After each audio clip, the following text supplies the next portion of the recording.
একটা চাকরির খুব দরকার। শুনলাম এমআরআই কোম্পানিতে ইন্টারভিউ চলছে। আজই শেষ তারিখ। দেরি না করে সকাল 8টায় চলে গেলাম ইন্টারভিউ দিতে। ওয়েটিং রুমে অনেকক্ষণ বসে থাকার পর আমার ডাক পড়লো। মিস ফারিয়া প্রভাকে। জি আমি। আপনাকে স্যার ডাকা চলুন আমার সাথে। জি চলুন। কেবিনে গিয়ে দেখি ম্যানেজার একটা স্টাফের সাথে কথা বলছে। অন্য পাশ ফিরে আমি গিয়ে বললাম, may I come in sir? Yes. বলেই দরজার দিকে তাকালেন। চিরচেনা মুখ দেখে আমি থমকে গেলাম। এ তো কেউ নয়, ফারহান, আমার প্রাক্তন, যাকে আমি এখনো ভালোবাসি। কিন্তু আর কিছু ভাবার আগেই ফারহান বলে উঠল, প্লিজ বসুন মিস ফারিয়া। স্যার জবটা আমার খুব দরকার। সিভি সহ সব কাগজ জমা দেন, আপনাকে পরে জানানো হবে। আমি কিছু বলতে যাব, তখনই দেখি একটা মেয়ে ফারহানের কেবিনে এসেই, Hey Farhan, how are you? Well Nishu, you look so pretty. Thanks Farhan, you look also handsome. ওদের এইসব লুতুপুতু আমার মোটেও ভালো লাগলো না। হয়তো ওর প্রেমিকা বা বউ, তাই বলে এমন করতে হবে? ঢং। নিশু আমার দিকে তাকিয়ে, এটা কি ফারহান? জবের জন্য ইন্টারভিউ দিতে এসেছে। ও এখনো শেষ হয়নি? শেষ? মিস ফারিয়া, আপনি এখনো বসে আছেন কেন? কিছু বলবেন? না আসলে কিছু না, বলেই উঠেই আবার পেছন ফিরে আমি, ফারহান একটা কথা বলবো, এটি কি তোমার প্রেমিকা নাকি বউ? এই মেয়ে, তুমি আমার ফারহানের নাম ধরে রাখছো কেন? আর ফারহান, ও তোমার নাম জানে কি করে? আজই তো আসলে ইন্টারভিউ দিতে। তুমি ওকে চিনো?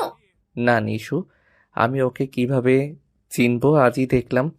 সরি বলেই বেরিয়ে গেলাম কেবিন থেকে। নিশু যাও, এই ফাইলটাগুলো ঠিক আছে কিনা দেখো গিয়ে। Yeah sure. কফিল, কফিল এদিকে এসো।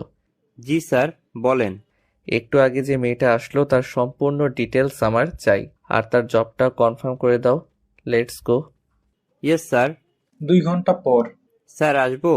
কাম। স্যার, মেয়েটার নাম ফারিয়া প্রভা, বিয়ে হয়নি, একটা হোস্টেল থেকে পড়ালেখা করছে। আর এনাফ, থ্যাঙ্কস, যেতে পারো। জি স্যার। মিস ফারিয়া, তোমাকে খুব বেশি ভালোবাসতাম, কেন আমাকে ছেড়ে চলে গিয়েছিলে? আমার কি টাকা কম ছিল নাকি আমার ভালোবাসাই কমতি ছিল? এখন তুমি নিজেই আমার কাছে আবার ফিরে আসবে miss Faria. Just wait and see. অন্যদিকে ফারহানের কথা শুনে খুব কষ্ট হলো। সে আমাকে চেনে না, ঘৃণায় হয়তো আমার চেহারাও ভুলে গেছে। আমি তাকে বেইমানির পরিচয় দিয়েছি, কিন্তু আমার যে কিছুই করার ছিল না। চোখ থেকে দুফোঁটা জল গড়িয়ে পড়ল। সন্ধ্যায় অচেনা নাম্বার থেকে কল আসলো। 2-3 বার বাজার পর রিসিভ করলাম। তখনই, আসসালামু আলাইকুম, কে বলছেন? আপনি কি মিস ফারিয়া প্রভা বলছেন? জি। কংগ্রাচুলেশনস, এমআরআই কোম্পানিতে আপনার জব কনফার্ম। ফারহান স্যারের পিএ আপনি। Thank you. কবে থেকে জয়েন করতে হবে? কাল থেকে জয়েন করতে হবে। আপনি কাল সকাল 8টায় অফিসে উপস্থিত থাকবেন। বাই। জি ঠিক আছে। জবটা পেয়ে খুব আনন্দ লাগছে, কিন্তু ফারহানকে প্রতিদিন দেখলে তো তার মায়ায় পড়ে যাব। জবটা ছেড়ে দেওয়াটাও পসিবল না। আচ্ছা, ফারহান কি তার বউকে খুব ভালোবাসে? আমাকে কি সত্যি ভুলে গেছে, নাকি নতুন করে আর আমাদের মাঝে কোনো সম্পর্ক তৈরি করতে চায় না? সত্যিটা বলে যদি ওর কাছে ক্ষমা চাই, আমাকে ক্ষমা করবে তো? এসব ভাবতে ভাবতে ঘুমিয়ে গেলাম। ঘুম ভাঙলো সকাল 7:30টায়। তাড়াতাড়ি উঠে ফ্রেশ হয়ে নাস্তা না করেই একটা শাড়ি পরে বের হলাম। রাস্তায় জ্যাম পড়ায় 10 মিনিট লেট হয়ে গেছে। উফ, আজকে প্রথম দিনই মনে হয় জব চলে যাবে। ভাবতে ভাবতে অফিসে চলে এলাম। অফিসে ঢোকার সাথে সাথে একটা লোক এসে বলে, হাই, আমি কফিল। তুমি ফারিয়া, রাইট? হুম। এত লেট করে আসছো কেন? আসো, স্যার তোমাকে ডাকে ভিতরে। চলুন বলে কফিলের পেছনে যেতে লাগলাম। খুব ভয় করছে যদি জবটা চলে যায়। কেবিনে গিয়ে কফিল বলল, আসবো sir. Yes come. Sir, miss Faria আসছেন। প্রথম দিনই 10 মিনিট লেট, বাকি দিনগুলো তো পড়েই আছে। এভাবে চললে জব করা যাবে না মিস ফারিয়া। কফিল, তুমি যাও এখন। জি স্যার। মিস ফারিয়া, বসুন আপনি। জি স্যার, থ্যাঙ্কস বলে বসলাম। নিশু কিছু না বলেই ফারহানের কেবিনে ঢুকে বলল, good morning Farhan. Morning Nishu. Farhan, ওর কি জব কনফার্ম হয়ে গেছে? নিশু, ও আজ থেকে আমার পিএ। হট ফারহান, তাহলে আমি কি? আমার পোস্ট আমি ছেড়ে দিব না, তুমি ওকে অন্য জায়গায় পোস্ট করো। বস কে, আমি না তুমি? আমি যা বলছি শুনেছ না? নাও গো। নিশু রেগে চলে গেল কেবিন থেকে। মিস ফারিয়া, ফাইলগুলো কমপ্লিট করে দিন।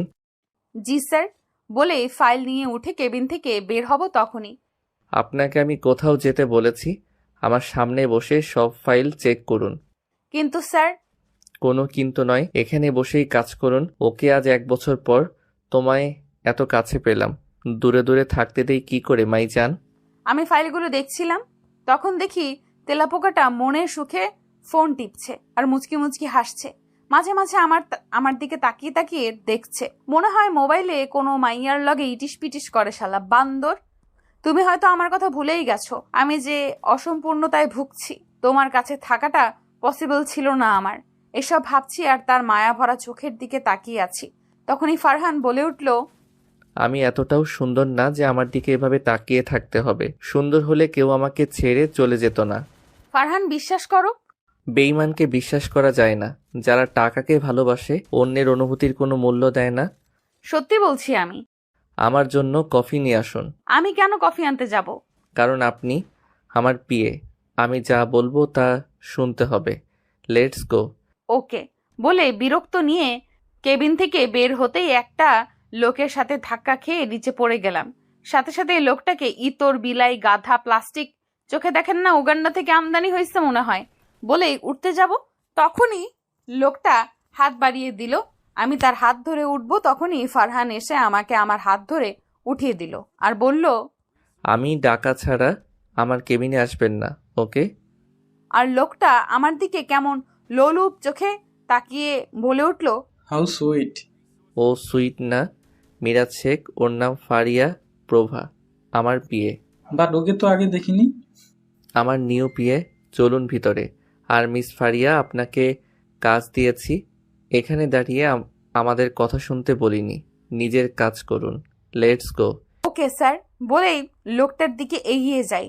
সেটা দেখে ফারহান রাগী চোখে আমার দিকে তাকিয়ে আছে। আমিও ফারহানকে রাগানোর জন্য লোকটার কাছে গিয়ে বললাম, হাই, আমি ফারিয়া প্রভা। হ্যালো, আমি মিরাজ শেখ। ধাক্কা দেওয়ার জন্য আই এম সরি, আমি দেখতে পাইনি। ইটস ওকে বলেই চলে গেলাম কফি বানাতে। সেখানে গিয়ে মিরাজ বেটাকে বিড়বিড় করে গালি দিচ্ছিলাম। শালা উগান্ডা, চোখে দেখে না মেয়েদের গায়ের উপর পড়ে, লুচু কোথাকার। আসছি আবার সরি বলতে। আই এম টলি, আমাকে দেখতে পাইনি, গাল বাঁকা করে বললাম। তখনই পেছন থেকে কে যেন বলে উঠল, বাহ, একদিনে তো ভালোই হাত করে নিয়েছো ফারহানকে। শুনে পেছন ফিরে দেখি নিশু পেতনিটা দাঁড়িয়ে আছেন। তাকে দেখে আমার রাগ উঠে গেল। ও আপনি কি করছেন এখানে? তা কি তোমাকে বলতে হবে নাকি? বলতে হবে। এই মেয়ে, একদিন হলো অফিসে জয়েন করেছো, তোমাকে কেন আমি কৈফিয়ত দিতে যাব? তুমি জানো আমি কে? আমি ফারহানের পিএ। কি বললেন? পিএ? সেটা তো ছিলেন, আজ থেকে আমি ফারহানের পিএ। আর অফিস টাইমে কাজ ফেলে এদিক সেদিক ঘোরাফেরা করছেন কেন? যান, নিজের কাজ করুন। তোমার চাকরি তো কেড়ে নিবই আমি, আর তোমাকেও দেখে নিব।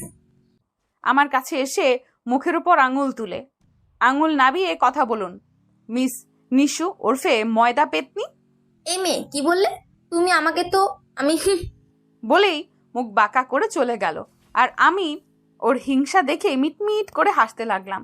1 ঘন্টা পর ফারহানের কেবিনের দিকে যেতেই দেখি মিরাজ শেখ ফোনে কথা বলতে বলতে কেবিন থেকে বের হচ্ছে। আমি কিছু না বলেই চলে যেতে নিলে আমার হাত ধরে টান দেয়, আর আমি সাথে সাথে হাত ছেড়ে দিয়ে বলে উঠলাম, এটা কোন ধরনের অসভ্যতামি? কুল বেবি, এত রেগে যাওয়ার কি আছে? তোমার মতো এত সফট মেয়েকে যে কেউ শুতে চাইবে? আর তোমার কোমর যে... বলেই আমার কোমরে হাত দিয়ে দিল, আর আমি সাথে সাথে একটা থাপ্পড় মারলাম।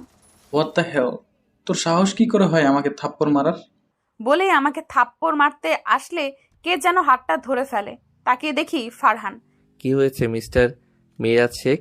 ওর গায়ে হাত তুলছেন কেন?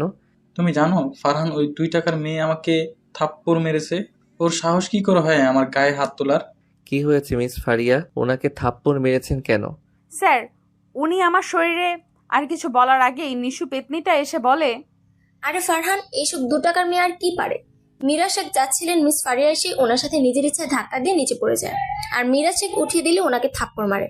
জানো না, এইসব মেয়ে কোনো টাকাওয়ালা ছেলেকে দেখলেই তো নিজের ইচ্ছা গায়ে পড়ে।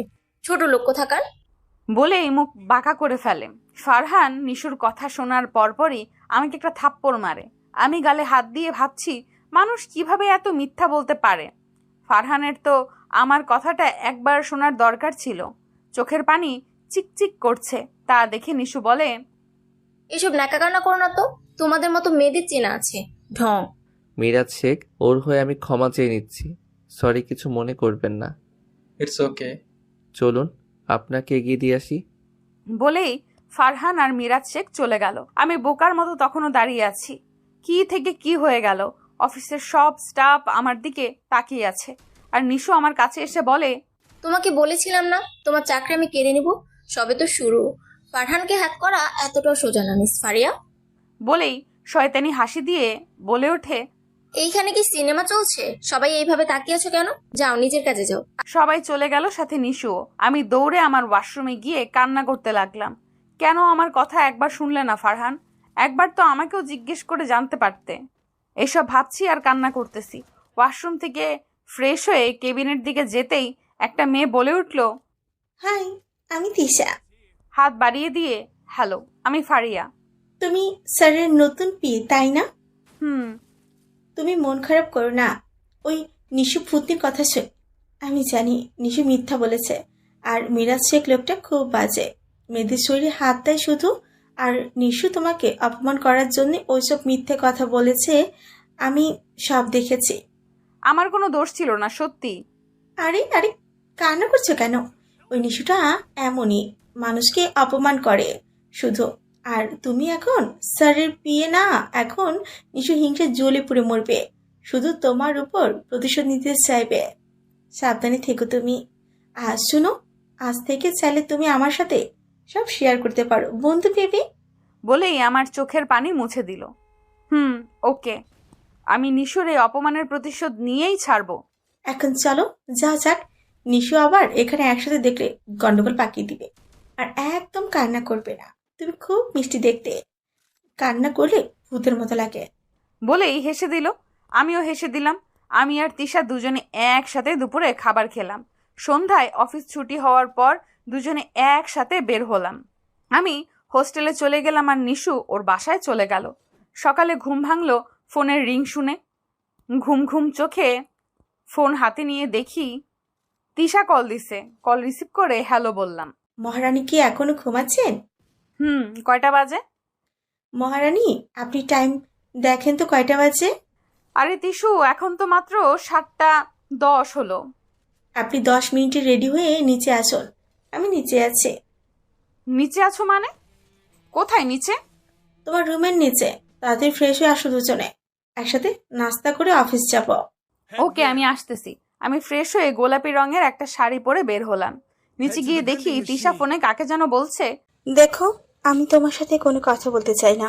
আমি তোমাকে ভালোবাসতে পারবো না। প্লিজ আর কখনো কল দিবে না। আমাকে দেখে ভেবাচাকা খেয়ে কল কেটে দিল আর বলল, আরে আরে, তুমি চলে এসেছো? কার সাথে কথা বলা হচ্ছে শুনি? আরে তেমন কিছু না, বলবো তোমাকে। বাই দ্য ওয়ে, তোমাকে কিন্তু অনেক সুন্দর লাগছে। তাই নাকি? তোমাকেও কি কম সুন্দর লাগছে নাকি তিশু রানী? চলো যাওয়া যাক। দুজনে অফিসে গিয়ে নাস্তা করলাম একসাথে। অনেকক্ষণ পর ফারহান আসলো অফিসে। সবাই দাঁড়িয়ে শুভ সকাল জানালো। আমি তো দেখেই ফিতা। খোঁজা খোঁজা দাড়ি, black colour sunglass, black shirt. সব মিলিয়ে ক্রাশ খাওয়ার মতো। কিন্তু আমি ক্রাশ খেয়েও লাভ নেই। অনেকক্ষণ পর ফারহান আমাকে তার কেবিনে ডাকলো। আমি গিয়ে, may I come in sir? Yes miss Faria, come. Sir আমাকে ডাকছিলেন? জি মিস ফারিয়া, একটা প্রজেক্টের জন্য কিছু ফাইল রেডি করে দিতে হবে খুব তাড়াতাড়ি, আজকের মধ্যেই। আমার সামনে কিছু ফাইল রেখে। কিন্তু স্যার, আমি একা আজকের মধ্যেই কিভাবে রেডি করব? আমিও হেল্প করব। একসাথে বসেই ফাইলগুলো রেডি করতে হবে, না হলে ডিলটা আমাদের হাতছাড়া হয়ে যাবে আর মিরাজ শেখের হাতে চলে যাবে আর অনেক টাকা লস হয়ে যাবে। তাহলে স্যার, আমি নিজেই রেডি করে দিব। আপনি বিশ্বাস করতে পারেন। হা, বিশ্বাস? তাও আবার আপনাকে মিস ফারিয়া? বেঈমানকে দ্বিতীয়বার সুযোগ দেওয়া যায় না। আমি কিসের উপর আস্থা রেখে আপনাকে বিশ্বাস করব বলা তো যায় না। এখানে আমার ডিলটা নষ্ট করে মিরাজ শেখের সাথে আলাপ জমাবেন। বাই দ্য ওয়ে, এখন আসতে পারেন, পরে ডেকে নিব আপনাকে। আমি ফাইলগুলো নিয়ে ফারহানের কেবিন থেকে বেরিয়ে নিজের কেবিনে গেলাম। আর তখনই নিশু আসলো আমার কেবিনে। আচ্ছা, তো তোমার সাথে ফারহানের কি আগে কোনো সম্পর্ক ছিল? তোমরা কি দুজনকে আগে থেকেই চিনো? আমাকে বলা ছাড়া আমার কেবিনে কি করছেন, আর আমাদের মাঝে কি আছে না আছে আপনার না জানলেও চলবে। ওকে স্যার তো তোমাকে একটু বিশ্বাস করে না। তাছাড়া তোমার মতো মেয়ের কাজ না এই ফাইলগুলো রেডি করা। তার চেয়ে বরং পিয়ের জায়গাটা ছেড়ে দাও, আমি সব করে দিচ্ছি। স্যার আমাকে কাজটা দিয়েছে, আমি নিজেই করতে পারবো। তোমার কোনো দরকার নেই শাকচুন্নি। কি? তুমি আমাকে শাকচুন্নি বললা? খেত। আপনি যেতে পারেন প্লিজ, না হয় স্যারকে ডাকতে বাধ্য হব। তোমাকে আমি সফল হতে দিব না। তোমাকে সবার সামনে অপমান করব এই ফাইলের জন্য ফারিয়া, তুমি চিন্তাও করতে পারবে না। বলেই আমার কেবিন থেকে বেরোতেই কলার খোসায় পা দিয়ে ঠাস করে পড়ে যায়। আহ, নিশু পড়ে যাওয়ায় অফিসের সব স্টাফ হেসে দিল, আর বেচারি নিশু কান্না কণ্ঠে রেগে গেল। হোয়াট দ্য হেল, এখানে কলার কষে কে ফেলেছে? তখনই তিশা বলে ওঠে, আরে নিশু, তুমি কলার খোসা কোথায় পেলে? তুমি এত টাইট জামা পরো আর হিল জুতো পরো, তাই তো পরে গেলা। আমার দিকে তাকিয়ে চোখ টিপে বুঝতে আর বাকি রইল না যে এটা তিশার কারসাজি। আমিও তিশার সাথে মিলে বলতে লাগলাম, আরে হ্যাঁ নিশু, তুমি কি এই বয়সে চোখে কম দেখো নাকি?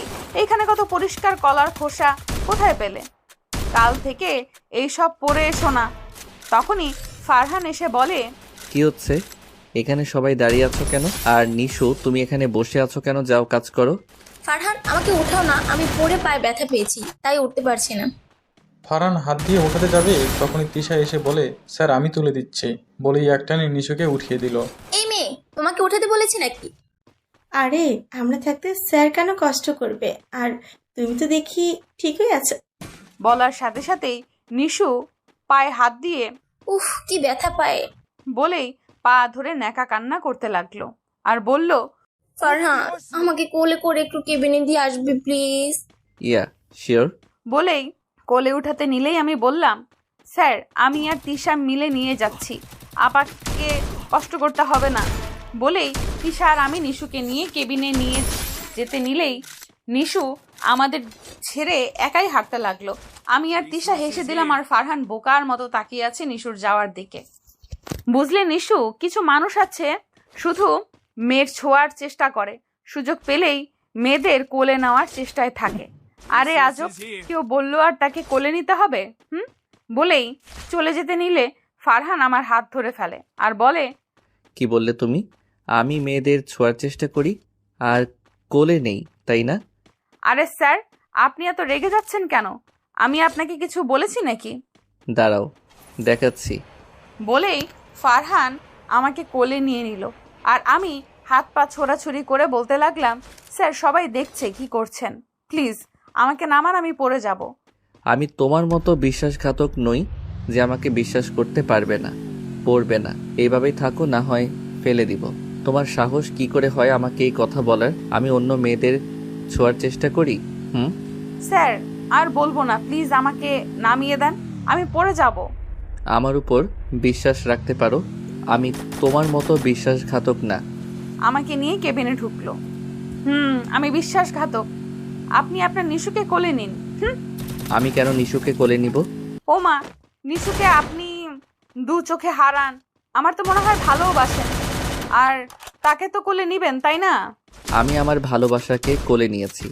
আমার প্রথম ও শেষ ভালোবাসা তুমি।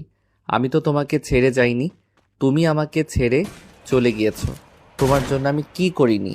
নিজের সবটা দিয়ে ভালোবেসেছিলাম, আর তুমি চলে গিয়েছিলে। একটা বছর আমি কেমন আছি, ভালো আছি কিনা সেটা জানার জন্যেও আমার খোঁজ নাওনি। তোমাকে ছাড়া এক একটা দিন আমার কেমন কেটেছিল সেটা শুধু আমি জানি। আমি তো তোমাকে বিয়ে করতে চেয়েছিলাম, কেন এমন করলে ফারি? কান্না কণ্ঠে বলে উঠল আর আমাকে কোল থেকে নামিয়ে দিল। আমি তোমার ভালোবাসা ছিলাম, কিন্তু আমি এখন প্রাক্তন। এই মেয়ে, তুমি প্রাক্তন নও, তুমি আমার ভালোবাসা, কারণ আমি তোমাকে এখনো ভালোবাসি। আর প্রাক্তন তো তাকেই বলে যাকে ভালোবেসে ভুলে থাকা যায়। আমি তো তোমাকে ভুলিনি, আমি তো তোমাকে খুব ভালোবেসেছিলাম। কেন ছেড়ে গেছিলে? কেন? আমার চুলের মুঠি ধরে। ফারহান, আমি চাইনি আমার অসম্পূর্ণতা নিয়ে তোমার জীবনে আসতে, আমার কিছুই করার ছিল না। আর বলার কিছু আগেই ফারহান আমার ঠোঁট তার ঠোঁট জোড়ার দখলে করে নিল, আর 2 মিনিট পর ছেড়ে দিল, আর আমার হাত ধরে টেনে আমাকে নিয়ে অফিস থেকে বেরিয়ে গেল, আর আমাকে টেনে নিয়ে গাড়িতে তুললো। আমি ভয়ে বললাম, স্যার গাড়িতে কেন তুললেন আমাকে? ফারহান কিছু না বলে আমাকে সিট বেল্ট বেঁধে দিল। কিছু বলছে না সে, 2 চোখ লাল হয়ে আছে, গম্ভীর ভাব নিয়ে গাড়ি চালাতে লাগলো। আমি অসহায় হয়ে জিজ্ঞেস করলাম, স্যার কোথায় যাচ্ছি আমরা বলবেন প্লিজ? একটা কথাও বলবে না তুমি, না হলে খুব খারাপ হয়ে যাবে। চোখ গরম করে, স্যার কালকের জন্য যে ফাইলগুলো রেডি করতে বলেছেন ওগুলোর কি হবে স্যার? ফারহান কিছু না বলে কাকে যেন কল দিল আর বলল, হ্যালো কফিল, মিস ফারিয়ার কেবিনে কিছু ফাইল আছে, আজকের মধ্যেই ফাইলগুলো রেডি হওয়া চাই, যাতে কোনো ভুল না হয়। আর আমি আজকে আর অফিসে যাব না, সব যেন ঠিক থাকে। ওকে, নাও বাই। ফারহান কল কেটে নিশ্চুপভাবে গাড়ি চালাতে লাগলো। স্যার আমরা কোথায় যাচ্ছি? আর আজকে অফিসে যাবেন না কেন স্যার? প্লিজ, আমি হোস্টেলে যাব প্লিজ স্যার। আর একটা কথা বললে তোমাকে এখনই চলতি গাড়ি থেকে ফেলে দিব। Just shut up. আমি ভয়ে আর কোনো কথা বললাম না। কিছু দূর যাওয়ার পর একটা বাসার সামনে গাড়ি থামালো ফারহান আর আমাকে টেনে গাড়ি থেকে নামালো।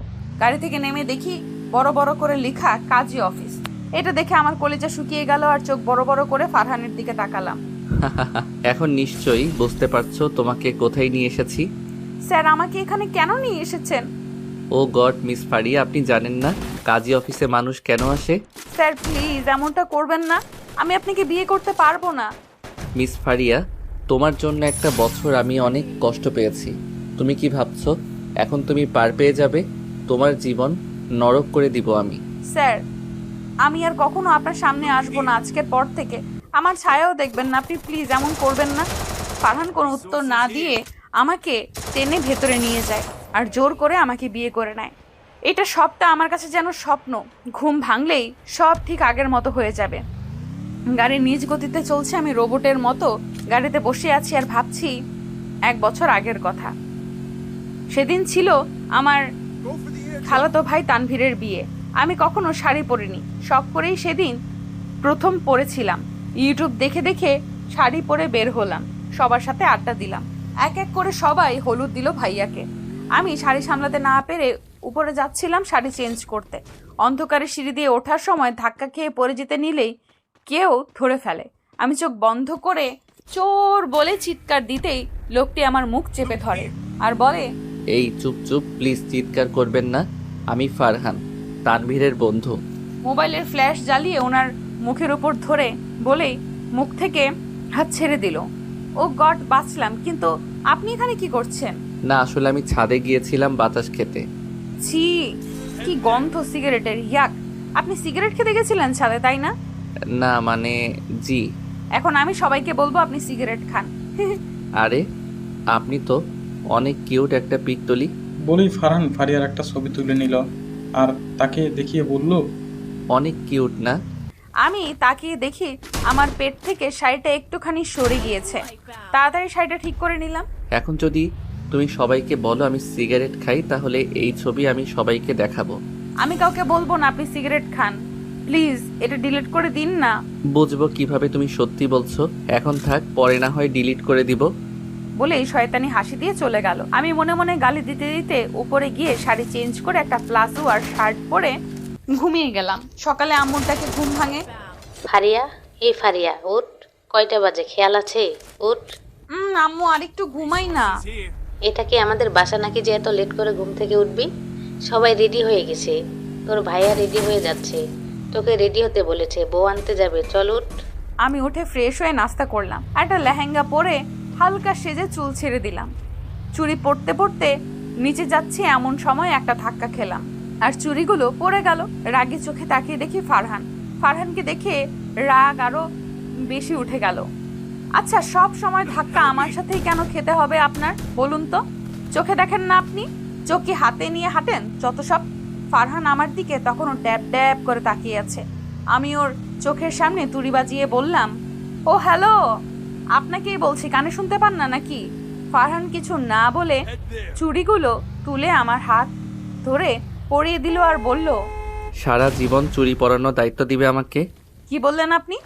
মানে আপনার নামটাই তো জানা হলো না, নামটা যদি বলতেন। আমার নাম ফারিয়া প্রভা। বাহ, অনেক সুন্দর নাম, ঠিক তোমার মতো। বলেই গাড়িতে উঠলাম। এক এক করে আমি উঠে বসলাম আর কোথা থেকে ফারহান এসে আমার সাথে বসলো। আরে আরে, আপনি কি করছেন? কই কি করলাম আমি? আপনি আমার পাশে কেন বসলেন? আর কোথাও তো জায়গা নেই বসার, তাছাড়া আমার ভালো লেগেছে, বসেছি। তোমার কি তাতে? নাকি আমার মতো স্মার্ট একটা ছেলে পাশে বসাতে অস্বস্তি হচ্ছে? আমি বলে অন্য পাশ ফিরে তাকিয়ে আছি আর ফারহান বসে বসে ফোন টিপছে। সবাই ওই বাসায় গিয়ে পরিচিত হলো। সবাই আড্ডা দিচ্ছে, এমন সময় চোখ গেল ফারহানের দিকে। দেখেই তাকিয়ে আছি, খুব মায়াবী লাগছে। ভাইয়ের সাথে কথা বলছে আর আমি তাকিয়ে আছি। তখনই কে যেন বলে, হাই, আমি নৌসিন খান। হ্যালো, আমি ফারিয়া। আপনাকে কিন্তু দারুণ লাগছে। থ্যাঙ্কস। ওয়েলকাম। একটু সোজা হয়ে দাঁড়ান। কেন? কিছু না বলে আমার কপালে হাত দিয়ে টিপটা ঠিক করে দিল। আসলে টিপটা বাঁকা হয়ে গেছে আপনার। থ্যাঙ্কস। নওশিনের সাথে কথা বলতেছি হেসে হেসে। এমন সময় দেখি ফারহান আমার দিকে কেমন করে তাকিয়ে আছে। আমি তা দেখে আরো বেশি করে হেসে কথা বলতে লাগলাম নওশিনের সাথে। আচ্ছা, আমি কি আপনার নাম্বারটা পেতে পারি? আর কিছু বলার আগেই ফারহান বলে ওঠে, ব্রো, ও তো ফোন ইউজ করে না, তাই না বউ? ওইদিকে চলো তো বউ, তোমার সাথে কথা আছে। ফারহানের মুখে বউ ডাক শুনে আমি স্তব্ধ হয়ে গেছি। কি বলে ও? আরে কি বলছেন এসব? আমি কেন আপনার বউ? আর কিছু বলার আগেই আমাকে টেনে নিয়ে গেল একটা দেওয়ালের সাথে, হাত চেপে ধরে বলে, ওই ছেলের সাথে কিসের এত কথা তোমার? হাত ছাড়ুন, আমি আপনার বউ হতে যাব কেন? আর কার সাথে কি বলবো? এটা আমার ইচ্ছা, আপনার কি? আমার সব। তুমি কোন ছেলের সাথে কথা বলতে পারবে না, এটাই শেষ কথা। 1000 বার বলবো। আপনি কে বাধা দেওয়ার? বললে আমার থেকে খারাপ কেউ হবে না। আর টিপ পড়ার দরকার নেই। নেক্সট টাইম টিপ পড়লে আমাকে জিজ্ঞেস করবে ঠিক হয়েছে কিনা, ওকে? বইয়েই গেছে আপনাকে জিজ্ঞেস করতে আমার। এই কথাটি বলে চলে যেতে নিলেই ফারহান ফারিয়ার কোমর ধরে টেনে আবার দেয়ালের সাথে চেপে ধরে আর ফারিয়ার মুখের উপর তার মুখটা নিয়ে আসে। ফারিয়ার সাথে সাথে চোখ বন্ধ করে ফেলে। যেটা করতে চাইছি, বেশি বাড়াবাড়ি করলে কিন্তু রেহাই পাবে না। বলেই চলে গেল আর আমি বোকার মতো দাঁড়িয়ে আছি। শালা গরু ইতর টিকটিকি, আমি কি করব না করব তোকে জিজ্ঞেস করতে হবে, লুচু একটা, বলে গালি দিতে লাগলাম মনে মনে। ভাইয়ের বিয়ে সম্পূর্ণ হলো। বউ নিয়ে সবাই বাসায় চলে গেল। রাতে সবাই বসে আড্ডা দিচ্ছে। খেয়াল করলাম ফারহান নেই। ওকে না দেখতে পেয়ে কেমন জানি হচ্ছিল, এদিক ওদিক করছিলাম। পেছন থেকে এসে ফারহান বলে উঠল, কাউকে কি খুঁজছো তুমি? খুঁজবো আমি? আমি কিন্তু জানি কাকে খুঁজছো। এখানে তো সবাই আছে, আমি ছিলাম না। আমি ভুল না বললে সত্যি আমাকেই খুঁজছো? হ্যাঁ, আপনাকে খুঁজতে আমার বইয়েই গেছে। তোমার চোখ বলছে তুমি আমাকেই খুঁজছো মিস ফারিয়া। আমি কিছু না বলে সবার সাথে আড্ডা দিতে লাগলাম। কাজিনরা কিছু চিরকুট লিখতে লাগলো। তাতে অনেক কিছু লেখা আছে। যে চিরকুট নিবে তাতে যা লেখা তা দেখাতে হবে। কাজিনরা এক এক করে শেষ করলো। কেউ গান গাইলো, কেউ পাগলের অভিনয় করলো, তানভীর ভাইয়া ভাবিকে নিয়ে ডান্স করলো। এবার ফারহানের পালা। সে একটা চিরকুট নিল, তাতে লেখা কাউকে প্রপোজ করতে হবে। ফারহান আমার হাত ধরে সবার সামনে নিয়ে গেল আর হাঁটু গেড়ে বসে বলল, তোমাকে প্রথম দেখেই খুব ভালো লেগেছে। হয়তো তোমাকে বলে বোঝাতে পারবো না আমার অনুভূতিগুলো, কিন্তু বিশ্বাস করো, একটা কথাও মিথ্যা না। খুব বেশি ভালো লাগে তোমাকে। তুমি কারোর সাথে কথা বললে খুব খারাপ লাগে। তুমি কি আমাকে তোমার হাতে চুড়ি পরানোর দায়িত্ব দিবে? তোমার কপালের টিপটা ঠিক মাঝ বরাবর বসার সুযোগটা কি দিবে আমাকে? তোমাকে ভালো রাখার দায়িত্ব নিতে চাই, দিবে কি আমাকে একটা সুযোগ? I love you Faria. বলেই আমার হাতে তার হাত থেকে একটা আংটি খুলে পরিয়ে দিল। সবাই হাততালি দিতে লাগলো আর আমি মূর্তির মতো দাঁড়িয়ে আছি তখনও। ফারহান আমার মুখের সামনে এসে বলে, সবাই হেসে দিল আর আমি লজ্জা পেয়ে চলে গেলাম। সেই থেকে আমাদের প্রেম শুরু। খুব ভালোবাসতাম ফারহানকে। ফারহানও পাগলের মতো ভালোবাসতো। আমাদের ব্যাপারটা মোটামুটি অনেকেই জানতো। ফারহানের বোন দীপ্তিও জানতো আমাদের ব্যাপারে। সে ছিল একজন গাইনি ডাক্তার। আমাদের বিয়ে নিয়ে কথা হচ্ছিল দুই ফ্যামিলিতে। এর মাঝে ইদানিং আমার পেটে খুব ব্যথা হতো। প্রথম পাত্তা না দিলেও দিন দিন খুব সিরিয়াস অবস্থা হতে শুরু করে। উপায় না পেয়ে ডাক্তারের কাছে গেলাম। দীপ্তি চেম্বারে গিয়ে চেক আপ করাই। রিপোর্ট হাতে পেয়ে জানতে পারি আমার জরায়ুতে টিউমার হয়েছে। এখনই যদি অপারেশন না করাই পরে অনেক বেশি ক্ষতি হয়ে যাবে। উপায় না পেয়ে অপারেশন করাতেই হলো। অপারেশন করার পর দীপ্তি বলে আমি কোনোদিন মা হতে পারবো না। পারবো কিনা তার কোনো গ্যারান্টি নেই। জরায়ু অপারেশনের ফলে আমার মা হওয়ার ক্ষমতা 5% আছে। এটা শুনে কান্না পাচ্ছে খুব। একজন মেয়ের মা না হলে জীবনটাই হয়তো বৃথা। এর মাঝে দীপ্তি আমাকে বলে আমি যেন তার ভাইয়ের জীবন থেকে সরে যাই। তার মা নাকি নাতি নাতনির জন্য অনেক পাগল। আমি যদি বিয়ে করি তাহলে নাকি ফারহানের জীবনটা নষ্ট হয়ে যাবে। সত্যিই তো, যে মেয়ের মা হওয়ার যোগ্যতা থাকে না সমাজে তার কোনো দাম নেই। আমি কখনো ফারহানের বাবা হওয়ার ইচ্ছেই পূরণ করতে পারবো না। আমি যে এক অসম্পূর্ণ নারী।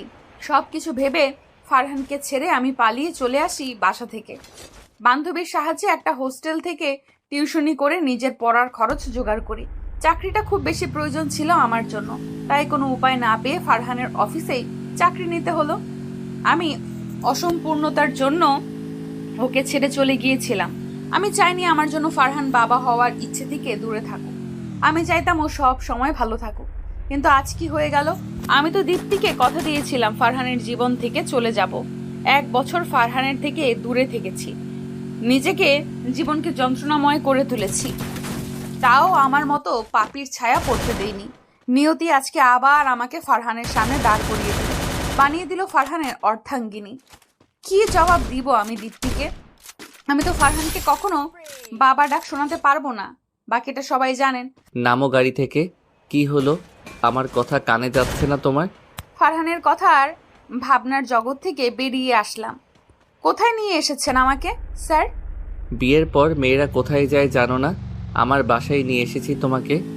স্যার আমি হোস্টেলে যাব, আমি এখানে থাকবো না, প্লিজ আমাকে হোস্টেলে দিয়ে আসুন, আমি নামবো না গাড়ি থেকে। তুমি এখানেই থাকবে আমার সাথে।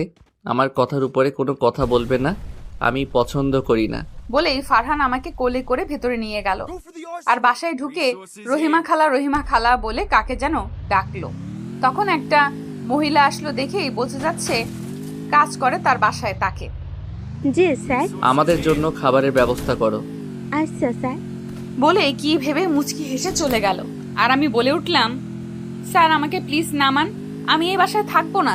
চুপ, একদম চুপ। তুমি শরীয়ত মোতাবেক এবং আইন অনুযায়ী আমার বউ, তোমাকে আমার কাছেই থাকতে হবে। মাইন্ডি, আপনি জোর করে আমাকে বিয়ে করেছেন, আমি মানি না এই বিয়ে। আমি ডিভোর্স দিব আপনাকে, চলে যাব এই বাসা থেকে। কি বললে তুমি? আমাকে ডিভোর্স দিবে? আরেকবার এই কথা মুখেও যদি এনেছো তাহলে জিহ্বা কেটে দিব, আর বেশি বাড়াবাড়ি করলে পা কেটে ঘরে রেখে দিব। বলেই আমাকে একটা রুমে নিয়ে খাটে বসিয়ে দিল। আমি এই বাসায় থাকবো না বলে দরজার দিকে পা বাড়ালেই ফারহান আমার হাত চেপে ধরে দেওয়ালের সাথে আর বলে, আমি চাই না তোমার সাথে খারাপ কিছু করতে। এটা আমার বাসা, এখানে আমার কথাই শেষ কথা। এক পাও নড়বে না, এখানেই বসে থাকো আমি না আসা পর্যন্ত। বলেই বেরিয়ে গেল বাইরে দরজা লক করে। আর আমি ফুপিয়ে ফুপিয়ে কান্না করতে করতে ঘুমিয়ে গেছি। ঘুম ভাঙে ফারহানের ডাকে। ফারিয়া উঠো, পরে ঘুমাইও, ফ্রেশ হয়ে আসো। আমি কিছু না বলে বসে আছি, কারণ এখানে আমার কোনো জামা কাপড় নেই। কি হলো, চাও? আমার জামা নেই এখানে। তোমার পাশে দেখো অনেক শাড়ি জামা আছে, তোমার যেটা মন চাই পরে নাও। নিচের দিকে তাকিয়ে পাশে তাকিয়ে দেখি অনেকগুলো শপিং ব্যাগ, মনে হচ্ছে একটা দোকান তুলে নিয়ে এসেছে বাসায়। আমি একটা জামা নিলাম হাতে, তখনই ফারহান বলে, আজকে আমাদের বিয়ের প্রথম দিন, শাড়ি পরো। বলেই আমার হাতে একটা নীল রঙের শাড়ি দিয়ে বলে, যাও এটা পরে এসো, ডানে ওয়াশরুম আছে।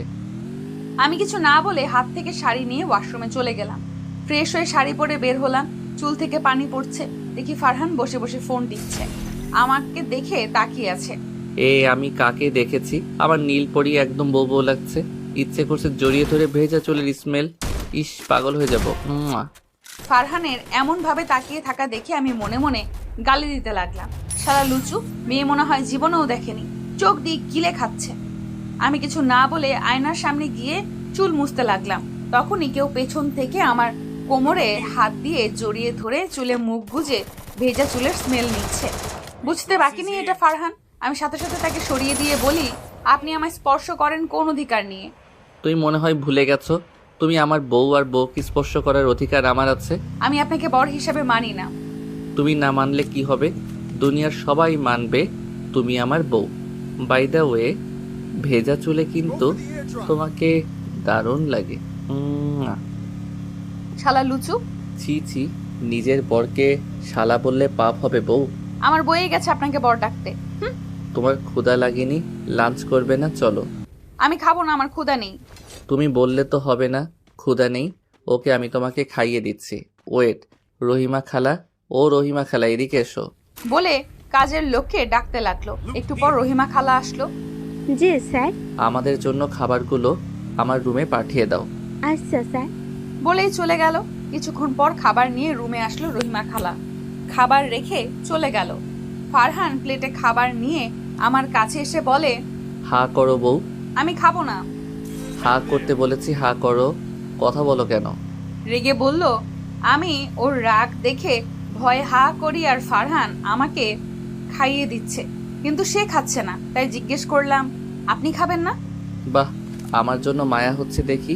1 বছর যে আমার কোনো খবর ছিল না, তখন তো আমি খাচ্ছি কিনা তার খবর রাখুনি। এখন আর মায়া দেখাতে হবে না। ফারহানের কথায় খুব কষ্ট পেলাম। আমার খেতে ইচ্ছে করছে না, আপনি খেয়ে নিন। বেশি কথা বলো তুমি। তোমাকে খাইয়ে দিয়ে তারপর আমি খাবো। ফারহান আমাকে খাইয়ে নিজে খেয়ে নেয়। রাতে অফিসের কাজ শেষ করে আবার আমাকে খাইয়ে দেয়, সাথে নিজেও খায়। আমি খাটে বসে বসে ভাবছি, ফারহানের মা কোথায় আর তার বোন দীপ্তি বা কোথায়। জিজ্ঞেস করতেও ভয় লাগছে। যদি এখানে থাকে তো দেখার কথা, কিন্তু এখন পর্যন্ত তো দেখতে পেলাম না। আচ্ছা, আমি জবাব দিব কি দীপ্তিকে আর ফারহানের মাকে? আমাকে মেনে নেবে তো? ফারহান যদি জানে আমার মা হওয়ার ক্ষমতা নেই, তাহলে আমাকে কি আবার ডিভোর্স দিয়ে দিবে? না, যেভাবে হোক ফারহানের থেকে দূরে সরে যেতে হবে, এইসব ভাবছি। অন্যদিকে ফারহান বসে বসে ফোন টিপছে। আমাকে চিন্তিত দেখে বলে, কি ভাবছো ফারিয়া? ফারহানের কথায় ভয় পেয়ে বলি, মানে কই কিছু না। তোমাকে দেখে চিন্তিত মনে হচ্ছে। আপনার তো মা বাবা আর বোন কোথাও দেখছি না। বাবা দেশের বাইরে গিয়েছে অফিসের কাজে, আর মা তৃপ্তি ঘুরতে গেছে কয়দিনের জন্য। ও আসবে কবে? আসবে কয়েকদিন পর। অনেক রাত হয়েছে, ঘুমাবে না? বলেই বালিশ সোফার দিকে নিয়ে যাচ্ছে। তখনই ফারহান বলে ওঠে, দাঁড়াও, কি ব্যাপার, কোথায় যাচ্ছ? কেন, ঘুমাতে। ঘুমাবে, ভালো কথা। বালিশ নিয়ে কোথায় যাচ্ছ? আমি সোফায় ঘুমাবো। কেন? খাটে কি সমস্যা, না কি জায়গা হবে না খাটে? আমি আপনার সাথে থাকবো না। আমার সাথে থাকবে না তো কার সাথে থাকবে? তুমি ভুলে গেছো নাকি তুমি আমার বিয়ে করা বউ? আমি আপনাকে বর মানি না, আমাকে জোর করে বিয়ে করেছেন। আমি আমার ভালোবাসাকে বিয়ে করেছি, তুমি আমার বউ এখন। আমি আপনার ভালোবাসা 1 বছর আগে ছিলাম, এখন আমি আপনাকে ভালোবাসি না। আমি প্রাক্তন আপনার, আপনি জোর করে বিয়ে করেছেন আমাকে। তোমার কাছে আমি প্রাক্তন ছিলাম, কিন্তু আমার কাছে তুমি আমার ভালোবাসা ছিলে। কখনোই তোমাকে প্রাক্তন ভাবিনি। আর আজ থেকে তুমি আমার বউ, এটা মাথায় রাখবে। কিছু দরকার হলে রহিমা খালাকে বলবে এনে দিতে।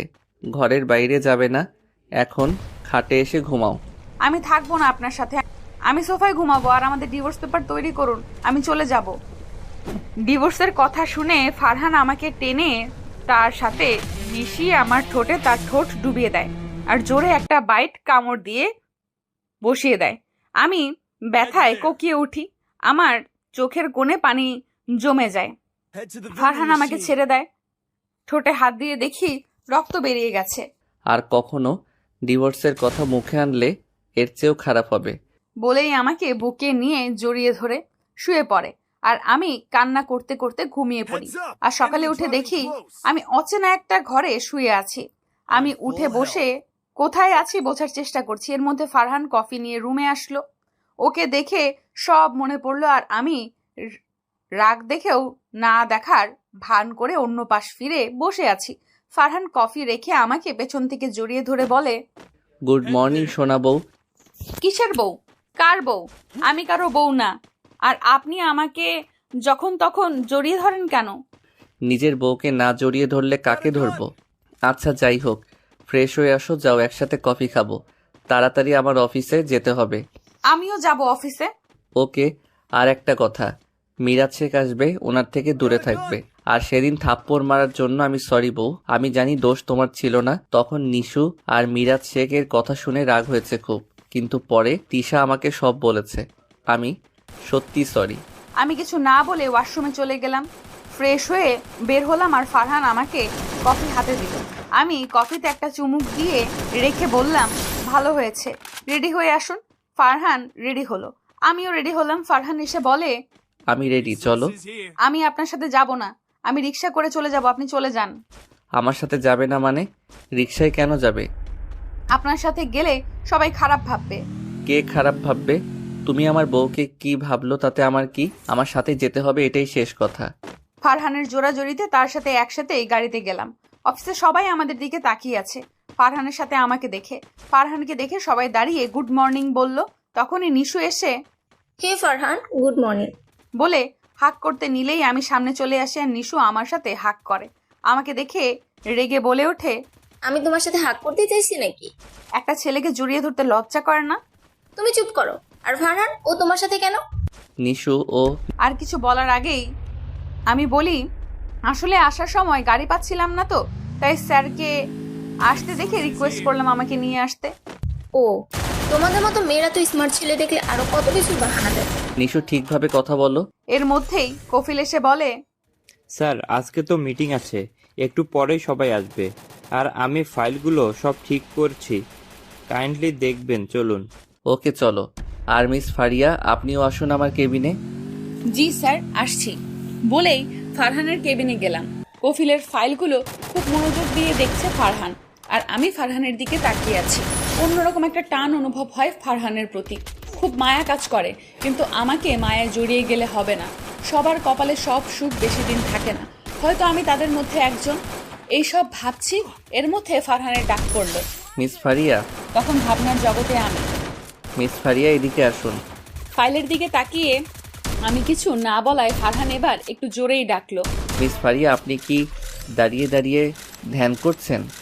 জোরে তার ডাকে অপ্রস্তুত হয়ে আমি বললাম, জি স্যার। এইদিকে আসুন, আমার পাশে এসে বসুন। কেন স্যার? প্রজেক্টের কাজ সম্পর্কে বুঝিয়ে দিব, কিভাবে কি করতে হবে। আমি ভয়ে ফারহানের পাশে গিয়ে বসলাম।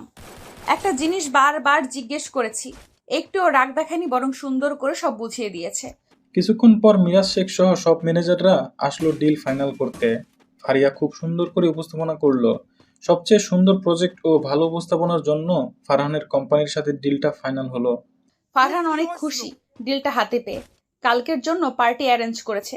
আমাকে বেশ কয়েকবার ধন্যবাদ জানালো। দুপুরে একসাথে লাঞ্চ করলো আমার সাথে। আমি না বলার পরেও জোর করলো। সন্ধ্যায় অফিস ছুটির পর অফিস থেকে বের হয়ে আমি হোস্টেলের উদ্দেশ্যে পা বাড়াতেই কেউ হাত ধরে ফেলে।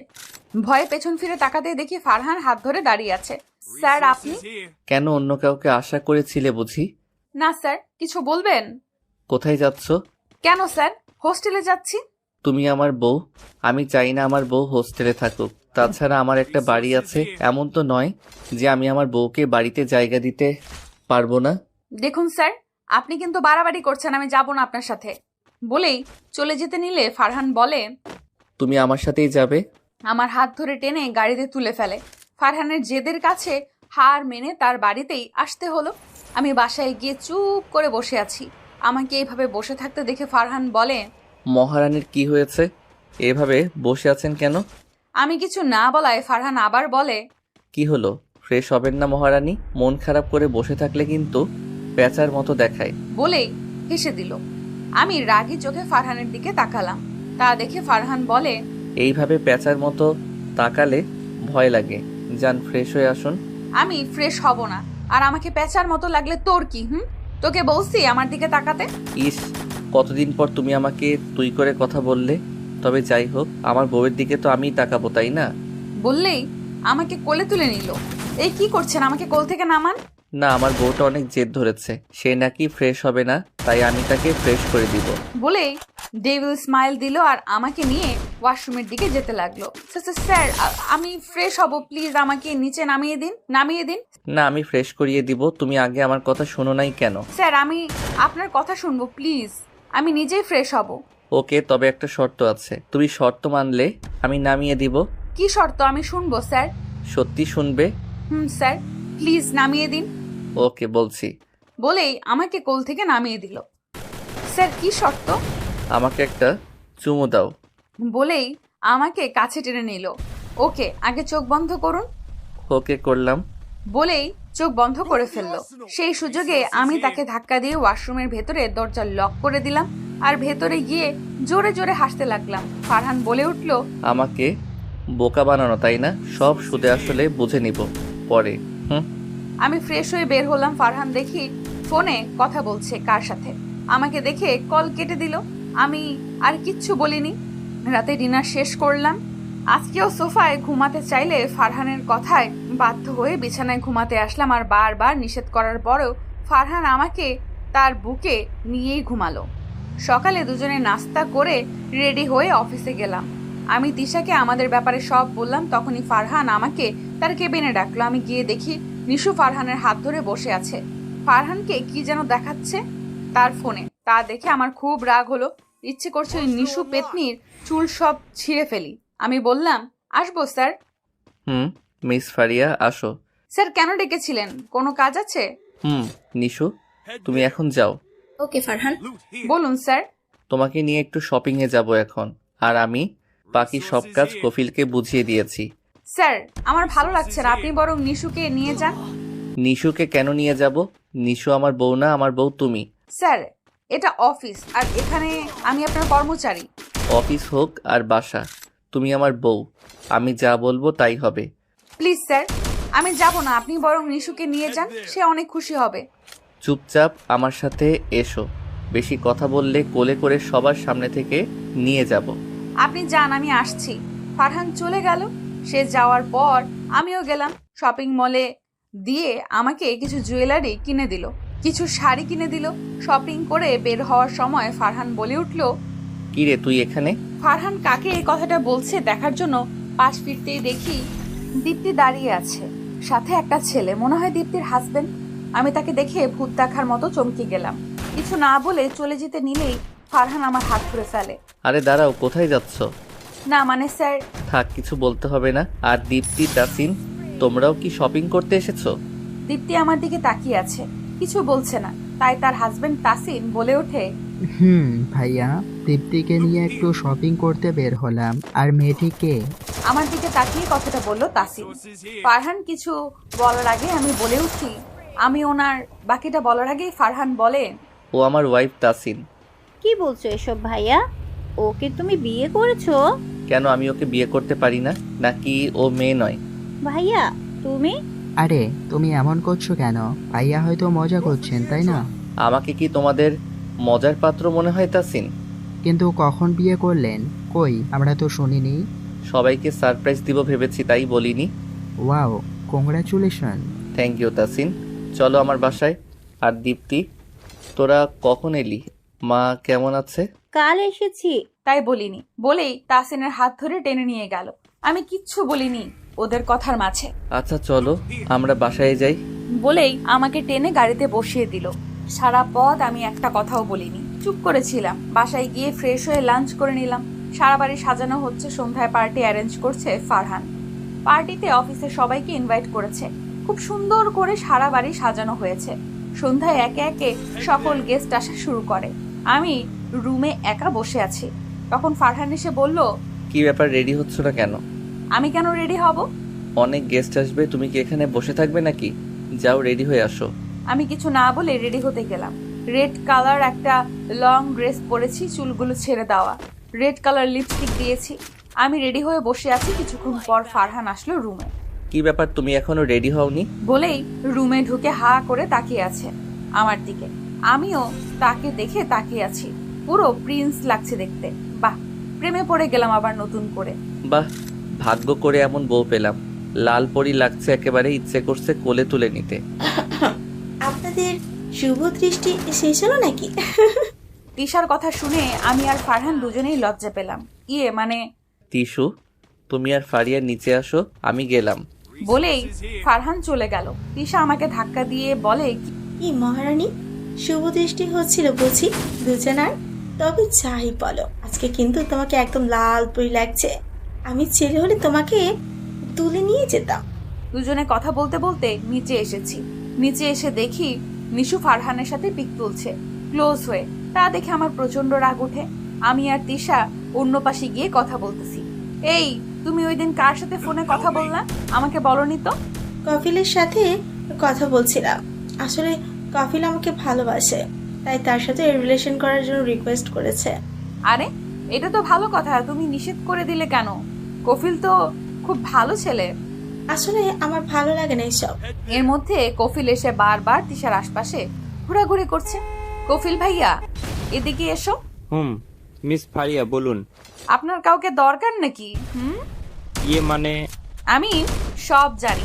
যাও তিশু, তুমি কফিলের সাথে কথা বলো। তিশা যেতে চাচ্ছিল না, আমি জোর করে পাঠিয়ে দিলাম। আমি একপাশে দাঁড়িয়ে ফোন টিপছি, হঠাৎ করে মিরাজ শেখ এসে বলে, হাই সুইটি, হ্যালো। তোমাকে অনেক হট লাগছে। আমার সাথে যাবে আজকে? আর যা চাও তাই দিব। Mind your language mister Miraj Sheikh. আরে এত উত্তেজিত হওয়া শরীরের জন্য ভালো না মিস ফারিয়া, চলো তো। বলেই আমার হাত ধরে টেনে নিয়ে যেতে থাকে, আর আমি হাত ছাড়ার জন্য চেষ্টা করছি। এমন সময় ফারহান এসে মিরাজের থেকে আমাকে ছাড়িয়ে নেয়, আর আমি ফারহানের পেছনে লুকিয়ে যাই। কি হচ্ছে এইসব? মিরাজ শেখ, ওকে কোথায় নিয়ে যাচ্ছেন? আরে ফারহান, তুমি কেন এর মধ্যে আসতে গেলে? ওকে আজকে রাতের জন্য নিয়ে যাচ্ছিলাম, বলেছি যা চাইবে তাই পাবে, কিন্তু রাজি হচ্ছিল না, তাই নিয়ে যাচ্ছি জোর করে। মিরাজের কথা শুনে ফারহান তাকে একটা থাপ্পড় মারে। আপনার মন মানসিকতা এত নিচু কেন? এসব বাজারের মেয়ের জন্য আজকে তুমি আমাকে এই থাপ্পড় মারলে? ওকে তো আমি নিয়ে যাবই। বলেই আমার দিকে আসতে নিলে ফারহান মিরাজকে এলোপাথারি থাপ্পড় ঘুষি মারতে থাকে আর বলে, ওর নামে আর একটা বাজে কথা বলবি তো তোকে আমি এখানেই শেষ করে দিব। তোর সাহস কি করে হয় ওর দিকে বাজে নজরে তাকানোর? ও আমার জান হয়, বুঝলি? এইসব বলছে আর মারছে। সবাই চেষ্টা করেও ফারহানকে থামাতে পারছে না। অনেক কষ্টে ফারহানকে থামালো সবাই। এটা তুমি ঠিক করলে না ফারহান, এর ফল ভালো হবে না কিন্তু, দেখে নিও। তোকে যেন আমার চোখের সামনে না দেখি আর। ওকে এখান থেকে বের করে দাও কফিল। মিরাজ শেখ চলে গেল। সবাই ভয়ে চুপ করে রইল, কেউ কিছু বলছে না। আমি একপাশে দাঁড়িয়ে আছি। এতক্ষণ যা হলো সব আমার মাথার উপর দিয়ে গেল। কি হয়ে গেল? ফারহান আমাকে নিয়ে গেল সবার সামনে, আর সবাইকে উদ্দেশ্য করে বলল, আমি প্রথমেই দুঃখিত আপনাদের সবার আনন্দ নষ্ট করার জন্য। মেয়ে জাতিকে নিয়ে এমন বাজে মন্তব্য আমার অপছন্দ। তাছাড়া আপনারা সকলেই জানেন আজকের এই পার্টি আমাদের অফিসে যে ডিলটা সম্পন্ন হয়েছে তাকে ঘিরে। কিন্তু আমি আপনাদের সবাইকে আজকে আরও একটা কথা জানাতে চাই। মিস ফারিয়া আমার ওয়াইফ। জানি কথাটা শুনে অনেকেই হয়তো বিশ্বাস করবেন না, কিন্তু এটাই সত্যি। ফারিয়া আমার বউ। এই কথা শুনে নিশু রাগে গজগজ করে চলে গেল, আর অন্যরা সবাই এই কথা শুনে সবাই করতালি দিতে লাগলো। একে একে সবাই কংগ্রেচুলেশন জানালো, আমাদের বিবাহিত জীবনে সুখী হওয়ার জন্য দোয়া করলো। রাতে সবাই ডিনার করে চলে গেল। আমি ফ্রেশ হয়ে শাড়ি চেঞ্জ করে একটা প্লাজো আর টপ পরে ব্যালকনিতে দাঁড়িয়ে আছি, আকাশের দিকে তাকিয়ে। এমন সময় ফারহান এসে আমার চুলে হাত বোলাতে লাগলো। খুব বেশি দরকার ছিল কি মিরাজ শেখকে এমন করার? মিরাজ শেখের জন্য কি তোমার খুব খারাপ লাগছে নাকি? আমি তো সে কথা বলিনি। যদি আপনার কোনো ক্ষতি করে তো? আমার কিসের ক্ষতি করবে? আর আমার কিছু হলে তো তোমার জন্য ভালো, তোমাকে মুক্তি দিয়ে দিব। বলেই ফারহান এসে শুয়ে পড়ে। কিছুক্ষণ পর ফারিয়া এসে কিছু না বলেই ফারহানের বুকে মুখ লুকিয়ে জড়িয়ে ধরে শুয়ে পড়ল। তা দেখে ফারহান মুচকি হেসে পরম আদরে ফারিয়াকে বুকের সাথে মিশিয়ে ঘুমিয়ে পড়ল। অন্যদিকে দীপ্তি তার মাকে যা ইচ্ছে তা বলল ফারিয়া আর ফারহানকে নিয়ে। দেখো মা, তোমার ছেলে খুব বেশি বাড়াবাড়ি করে ফেলেছে। তুমি এত করে বলছো যে তাকে আরো ভালো সুন্দরী মেয়ে খুঁজে দিবে। কে শুনলো কার কথা? তার এক কথা, আমি বিয়ে করব না। ওই মুখপুরীকে শেষে বিয়ে করেই নিল। তাসিনের সামনে তো লজ্জায় আমি মাথা উঁচু করে তাকাতেই পারছি না। কি আছে ওই মেয়ের মধ্যে মা? তোমার ছেলে তোমাকে একবার জানানোর চেষ্টাও করলো না, বিয়ে করে নিল। আদর দিয়ে তো বাদর বানিয়েছো। এখন প্রতিবেশীদের নানান কথা শুনবে, সবাই তো তোমাকেই বলবে নেহা তোমার ছেলে তোমাকে না জানিয়ে বিয়ে করে ফেলেছে। ছি ছি ছি। আর যখন বাচ্চা হবে না, তোমার বান্ধবীরা সবাই বলবে কি রে নেহা, তো নাতি নাতনি কেন হচ্ছে না?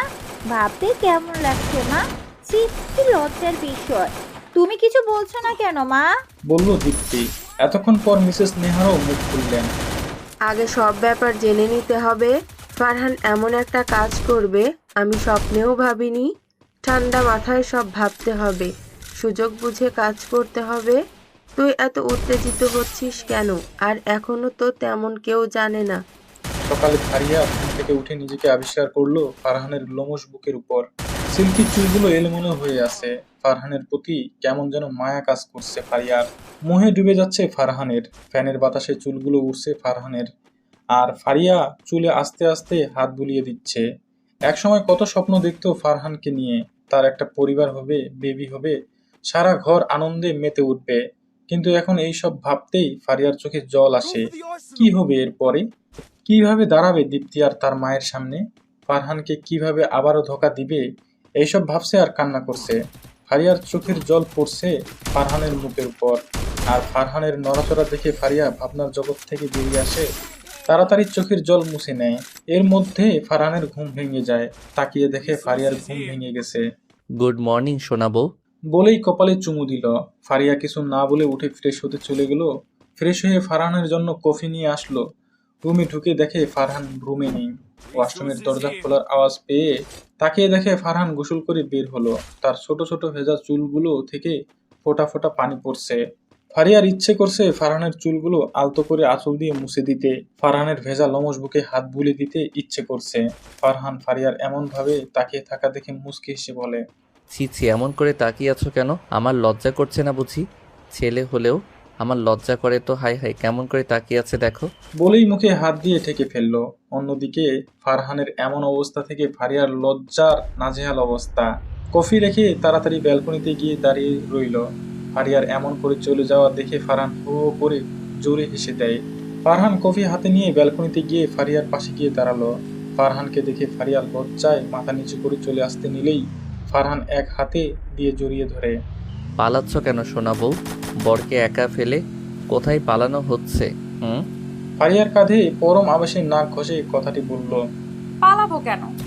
তাহলে এখানেই থাকো। বলেই কফিতে চুমুক দিল ফারহান।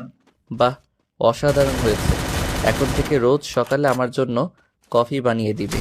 আমি সকালের শুরুটা তোমার হাতের কফি দিয়েই শুরু করতে চাই, মাই লাভলি কুইন। আমি পারবো না আপনার জন্য কফি বানাতে। তুমি না বানিয়ে দিলে আর কি করার? নিশুকে কফি বানানোর দায়িত্ব দিব। কথাটি বলার সাথে সাথে ফারিয়া রাগে চোখে ফারহানের দিকে তাকালো। তা দেখে ফারহান মুচকি হাসি দিল আর বলে, আচ্ছা, আমি অফিসে যাব, রেডি হতে হবে। আগে আমি রেডি হই। তোমার আজ থেকে অফিস যাওয়ার দরকার নেই, তুমি বাসায় থাকো। মানে তোমার আজকে থেকে অফিস যাওয়া বন্ধ। তুমি বাসায় থাকবে। আমি আসলে আমার কি লাগবে না লাগবে তার খেয়াল রাখবে। সব কিছু রহিমা খালা থেকে জেনে নিবে। ওকে শোনাবো। কফি রেখে জড়িয়ে ধরে বলে কথাগুলো বলল। ফারিয়া কিছু বলতে যেও পারলো না। ঠিক আছে। ফারহান রেডি হয়ে অফিসে চলে গেল। যাওয়ার আগে ফারিয়ার কপালে ভালোবাসার পরশ দিয়ে গেল আর সাবধানে থাকতে বলল। ফারহান দুপুরে ফারিয়াকে কল দিয়ে জিজ্ঞেস করলো খেয়েছে কিনা, কি করছে। ফারিয়ার একা একা বোরিং লাগছিল, তাই রহিমা খালার কাজে সাহায্য করলো, তার সাথে গল্প করলো। অনেক ভাব জমে গেল দুজনের মধ্যে। সন্ধ্যায় ফারহান বাসায় ফেরার পর ফারিয়া ফারহানকে পানি এগিয়ে দেয়। যা যা দরকার সব ঠিক মতো সময় মতো দিচ্ছে। ফারিয়ার এসব আচরণ ফারহানকে বেশ অবাক করেছে, আবার মনের ভিতরে প্রশান্তি অনুভব করছে। রাতে ডিনার করে দুজনে ঘুমিয়ে পড়ে। সকালে ফারিয়া ফারহানকে কফি বানিয়ে আর ফারহান অফিসে চলে যায়। এখন মোটামুটি সব ঠিকঠাক। ফারিয়া যথেষ্ট খেয়াল রাখে ফারহানের। ফারহান তো আকাশের চাঁদ হাতে পেয়েছে যেন, তবে কোথাও না কোথাও তাদের মাঝে দূরত্ব থেকেই যায়। এইভাবে একদিন কেটে যায়। ফারহান ফারিয়ার জন্য অফিস থেকে আসার সময় বেলি ফুল নিয়ে আসে, চকলেট নিয়ে আসে, মাঝে মাঝে বাইরে নিয়ে যায় ফারিয়াকে নিয়ে। এভাবেই কেটে যায় আরো কয়েকটা দিন। অন্যদিকে দীপ্তি। আচ্ছা মা, তুমি কিছু বলছো না কেন ভাইয়াকে? মান সম্মান তো সব শেষ করে দিচ্ছে আস্তে আস্তে। চারদিকে জানাজানি হয়ে যাচ্ছে। এখনই কিছু একটা করতে হবে। আচ্ছা ফারিয়া, আমি আসছি, নিজের খেয়াল রেখো। বলেই ফারহান ফারিয়ার কপালে চুমু দিয়ে চলে গেল। ফারহান চলে যাওয়ার পর ফারিয়ার একা একা লাগছিল, তাই রহিমার সাথে গল্প করছে। এমন সময় কলিং বেল এর আওয়াজ শুনে রহিমা বলে, এখন আবার ক্যাডা আইলো? করো, কিছু দরকার হয়তো। আচ্ছা দেখি। বলে রহিমা উঠে দরজা খুলতে যাবে, তখন ফারিয়া বলে, তুমি বসো, আমি দেখছি। বলেই উঠে দরজা খুলে দেখে একটা মহিলা দাঁড়িয়ে আছে। মহিলাটিকে দেখে ফারিয়া তাকিয়ে আছে, কারণ মহিলাটিকে সে চিনে না। ফারিয়ার তাকিয়ে থাকার দেখে মহিলাটি বলে উঠে, কি ভেতরে আসতে বলবে না? নাকি এটাও জানো না যে কেউ দরজায় দাঁড়িয়ে থাকলে তাকে ভেতরে নিয়ে যেতে হয়? মহিলাটির কড়া গলার কথা শুনে ফারিয়া একটু অপমান বোধ করলেও তা বুঝতে না দিয়ে পরম সম্মানের সাথে ভিতরে আসতে বলে। মহিলাটি ভিতরে আসে। এতক্ষণে রহিমা খালাও চলে এসেছেন। কে আসলো দেখার জন্য। রহিমা খালা এসে বলে, আরে ম্যাডাম, আপনি আসেন, ভেতরে আসেন, উনি ফারহান স্যারের মা। ফারিয়াকে উদ্দেশ্য করে কথাটা বলল রহিমা। ফারিয়া বুঝতে পেরে সালাম করার জন্য এগিয়ে গেলে ফারিয়াকে সালাম করতে না দিয়ে নেহার বলে উঠেন, থাক, আর আদিক্ষেতা দেখাতে হবে না। আসলে মা, আমি আপনাকে চিনতে পারিনি। আমি চা বানিয়ে নিয়ে আসছি আপনার জন্য, বসুন আপনি। বলে যেতে নিলেই মিসেস নেহার বলে উঠেন, কোথাও যেতে হবে না তোমার, তোমার সাথে আমার কিছু কথা আছে। বলেই সোফায় আরাম করে বসলো। জি বলুন। আরে দাঁড়িয়ে আছো কেন, বসো বসো। জি। কত টাকা চাই তোমার? কিসের টাকা? তুমি নিশ্চয়ই জানো তোমার কখনো বাচ্চা হবে না, কারণ তোমার মা হওয়ার ক্ষমতা নেই। জানোই তো আমার একটাই ছেলে, আর আমি চাই আমার ছেলের বাচ্চা হোক। আমার বংশবৃদ্ধির জন্য তো তার বাচ্চা হওয়া অত্যাবশ্যক, তাই না? যা তুমি তাকে দিতে পারবে না। আমি চাই না তুমি আমার ছেলেকে বাবা ডাক শোনা থেকে বিরত রাখো। আমার খুব ইচ্ছে আমার নাতি নাতনি হবে। সবাই যদি জানে এমন একটি মেয়ের সাথে ফারহানের বিয়ে হয়েছে যার কিনা বাচ্চা হবে না, অপমানে আমি কাউকে মুখ দেখাতে পারবো না। আর তুমি চিন্তা করো না, তোমার যত টাকা লাগে আমি তোমাকে দিব। তোমাকে আমার ছেলের জীবন থেকে চলে যেতে হবে। তোমার সব খরচের দায়িত্ব আমি নিব। আমি কি বলতে চেয়েছি আশা করি বুঝতে পেরেছো। না বুঝলে আবার বুঝিয়ে দেব, সমস্যা নেই। দুপুরে অনেকবার কল দিয়েও ফারিয়াকে পায়নি ফারহান। হয়তো তার ফোনে চার্জ নেই, তা ভেবে আর কল দিল না। অফিসের কাজের চাপে ফারিয়ার কথা আর মনে পড়েনি। সন্ধ্যায় অফিস ছুটির পরে ফারিয়ার জন্য চকলেট নিল অনেকগুলো। চকলেট ফারিয়ার খুব প্রিয়। তাদের রিলেশন চলাকালীন ফারিয়ার রাগ করলে চকলেট দিয়ে ফারিয়ার রাগ ভাঙাতো ফারহান। ফারিয়ার বাচ্চামিগুলো মনে করে মুচকি হাসে ফারহান। আকাশটা মেঘলা হয়ে আছে, খুব জোরে বৃষ্টি নামতে পারে। অনেকদিন পর ফারিয়াকে পেয়েছে, তাই ফারহান চায় ফারিয়ার সাথে বৃষ্টি বিলাস করতে। খুব খুশি লাগছে ফারহানের আজকে। খুব দ্রুত গাড়ি চালিয়ে বাসায় যাচ্ছে ফারহান। বাসায় গিয়ে কলিং বেল চাপ দিলে রহিমা খালা এসে দরজা খুলে দেয়। রহিমা খালাকে দেখে একটু অবাক হয় ফারহান, কারণ এই কয়েকদিন ফারিয়া দরজা খুলে দিত। কারণ এই সময় ফারহান আসে। আজকে ব্যতিক্রম দেখে ফারহান একটু অবাক হলেও কিছু বলে না। উপরে চলে যায় নিজের রুমে। রুমে গিয়ে ফারিয়াকে না দেখে ডাকা শুরু করে দেয়। সারা না পেয়ে রুম ভালো করে দেখে, ব্যালকনিতেও না দেখে ওয়াশরুমে চেক করে, না, ফারিয়া ওয়াশরুমে নেই। এতক্ষণে বৃষ্টি শুরু হয়ে গেছে। ফারহান ভাবলো হয়তো ছাদে গেছে। ফারহান ছাদে গিয়ে দেখলো ফারিয়া নেই, আর বৃষ্টি হচ্ছে, তাই থাকার কথাও না। ফারিয়াকে না পেয়ে ফারহান তাড়াতাড়ি নিচে নেমে ফারিয়াকে ডাকতে লাগলো। ফারিয়ার কোনো সাড়া না পেয়ে ফারহান রহিমা খালাকে ডাকতে লাগলো। রহিমা খালা, কোথায় তুমি? জোরে জোরে ডাকতে লাগলো। ফারহানের এমন জোরে ডাকা শুনে রহিমা খালা তড়িঘড়ি করে এসে বলে, কি হইছে স্যার? ফারিয়া কোথায়? হ্যাঁ কইলো বাড়ি চলে যাইতাছি। বাড়ি চলে গেছে মানে কি? রেগে জোরে কথাটা বলল। ফারহানের কথা শুনে রহিমা খুব ভয় পেয়ে যায় আর বলে, ম্যাডাম আইসল, তাই বৌমনিরে কইছে চইলা যাইতে। মা এখন কেন আসলো, আর কেনই বা ফারিয়াকে চলে যেতে বললো? তুমি কিছু শুনেছ কি? কি বলেছে মা? হ শুনছি, বৌমনি নাকি মা হইতে পারবো না, হেল্লাইগা কইছে আপনি জীবন থেকে চইলে যাইতে 1 বছর আগে। আর ম্যাডাম বৌমনিরে কইছে আপনার ভালা চাইলে চইলা যাইতে। বৌমনি সব খরচ চালাইব। ম্যাডাম অনেক টাকা দিতে চাইছে বৌমনিরে চইলা যাওয়ার লাইগা, কিন্তু বৌমনি টাকা নেয় নাই, চইলা গেছে। ম্যাডামের কথাই বৌমনি চইলা গেছে। রহিমা খালার কথা শুনে ফারহানের মাথায় আগুন ধরে গেল। আর এখন সব ক্লিয়ার ফারহানের কাছে। ফারিয়া কেন 1 বছর আগে তাকে ছেড়ে গিয়েছিল। আস্তে আস্তে সব মনে পড়ে ফারহানের। যখন জিজ্ঞেস করতো কেন ছেড়ে চলে গিয়েছিলে আমাকে, ফারিয়া তখন উত্তরে বলতে চাইতো তার অসম্পূর্ণতা নিয়ে। ফারহানের জীবনে জড়াতে চায়নি। ফারিয়া মা হতে পারবে না, তাই সে আমাকে এড়িয়ে চলতো। কিন্তু আমাকে একটাবার তো জিজ্ঞেস করতে পারতো আমি কি চাই। আমাকে কিছু না বলে এইসব করলো ফারিয়া। এর আগে ফারহানের চোখ দুটো লাল হয়ে গেল। তাড়াতাড়ি উপরে গেল তার রুমে ফোন নিতে। আর একটা চিঠি পেল। ফারহান খুলে দেখে চিঠিতে লেখা, সময় মতো ডিভোর্স পেপার পেয়ে যাবে, ভালো থেকো। চিঠিটা পড়ে ফারহানের আরো বেশি রাগ উঠল। কফিলকে কল দিয়ে বলে তার বাসায় আসতে। অফিস ছুটির কারণে কফিল এখনো রাস্তায়, তাই তাড়াতাড়ি চলে আসলো। স্যার আসবো? আসো, আমার সাথে চলো এক জায়গায়। আসুন স্যার। দুজনে গাড়িতে উঠলো। কফিলকে বলল ফারিয়ার হোস্টেলে নিতে গাড়ি। কফিলকে সাথে নেওয়ার একমাত্র কারণ হলো ড্রাইভিং করা। না হয় ফারহান রাগের মাথায় উল্টা পাল্টা ড্রাইভিং করে কোনো দুর্ঘটনা বাঁধিয়ে ফেলবে, আর ফারিয়াকেও খোঁজা হবে না। ফারহান গাড়িতে বসে রাগে ফুঁসছে। তোমার সাহস কি করে হয় আমাকে বলা ছাড়া এক পা বাড়ির বাইরে রাখার? তুমি আমার বউ, আমার কথাই শেষ কথা। আমাকে জিজ্ঞেস করা ছাড়া কেন তুমি বাড়ি ছেড়ে গেছো এর একটা উচিত শিক্ষা তো পাবেই তুমি। কে কি বললো না বললো সেদিকে মাথা ঘামানোর তো কোনো দরকার ছিল না তোমার। এইসব ভাবছে আর রাগে ফুঁসছে। এর মধ্যে ফারহান তার মা নেহারকে কল দিল। 2-3 বার রিং হওয়ার পরই রিসিভ করলো নেহার। কেমন আছিস বাবা? আমি কেমন আছি তোমার তো জানার কথা, তাই না? এখন জিজ্ঞেস করার কি দরকার আছে? আমাকে ভালো থাকতে তো তোমরা দিবে না, তাই না? কি বলছিস এই সব? তুই কি ভুলে গেছিস তুই কার সাথে কথা বলছিস? সম্মান করতে ভুলে গেলি নাকি? তোর স্মৃতিশক্তি লোপ পেয়েছে। ও প্লিজ মা, আমি সম্পূর্ণ সুস্থ। আর আমাকে না ম্যানার শেখাতে এসো না। আমি যা বলছি ঠিকই বলছি। কেন এসেছিলে আজকে আমার বাসায়? আমার ভালো থাকা কি তোমার আর তোমার মেয়ের সহ্য হয় না, নাকি ফারিয়া বাড়ি ছেড়ে চলে গেছে, ফারিয়ার কিচ্ছু হলে তোমাদের ভালো হবে না? ফারহানের এইসব কথা শুনে নেহার এর গা যেন চলে যাচ্ছে, কিন্তু চুপ করে আছে। এটা ভেবে খুশি লাগছে যে তার প্ল্যান সাকসেসফুল হয়েছে। নেহারের এমন চুপ করে থাকা দেখে ফারহান আবার বলে উঠে, কালকে সকালে যাতে তোমাকে আর তোমার মেয়েকে আমার বাসায় পাই, এটাই শেষ কথা। বাই।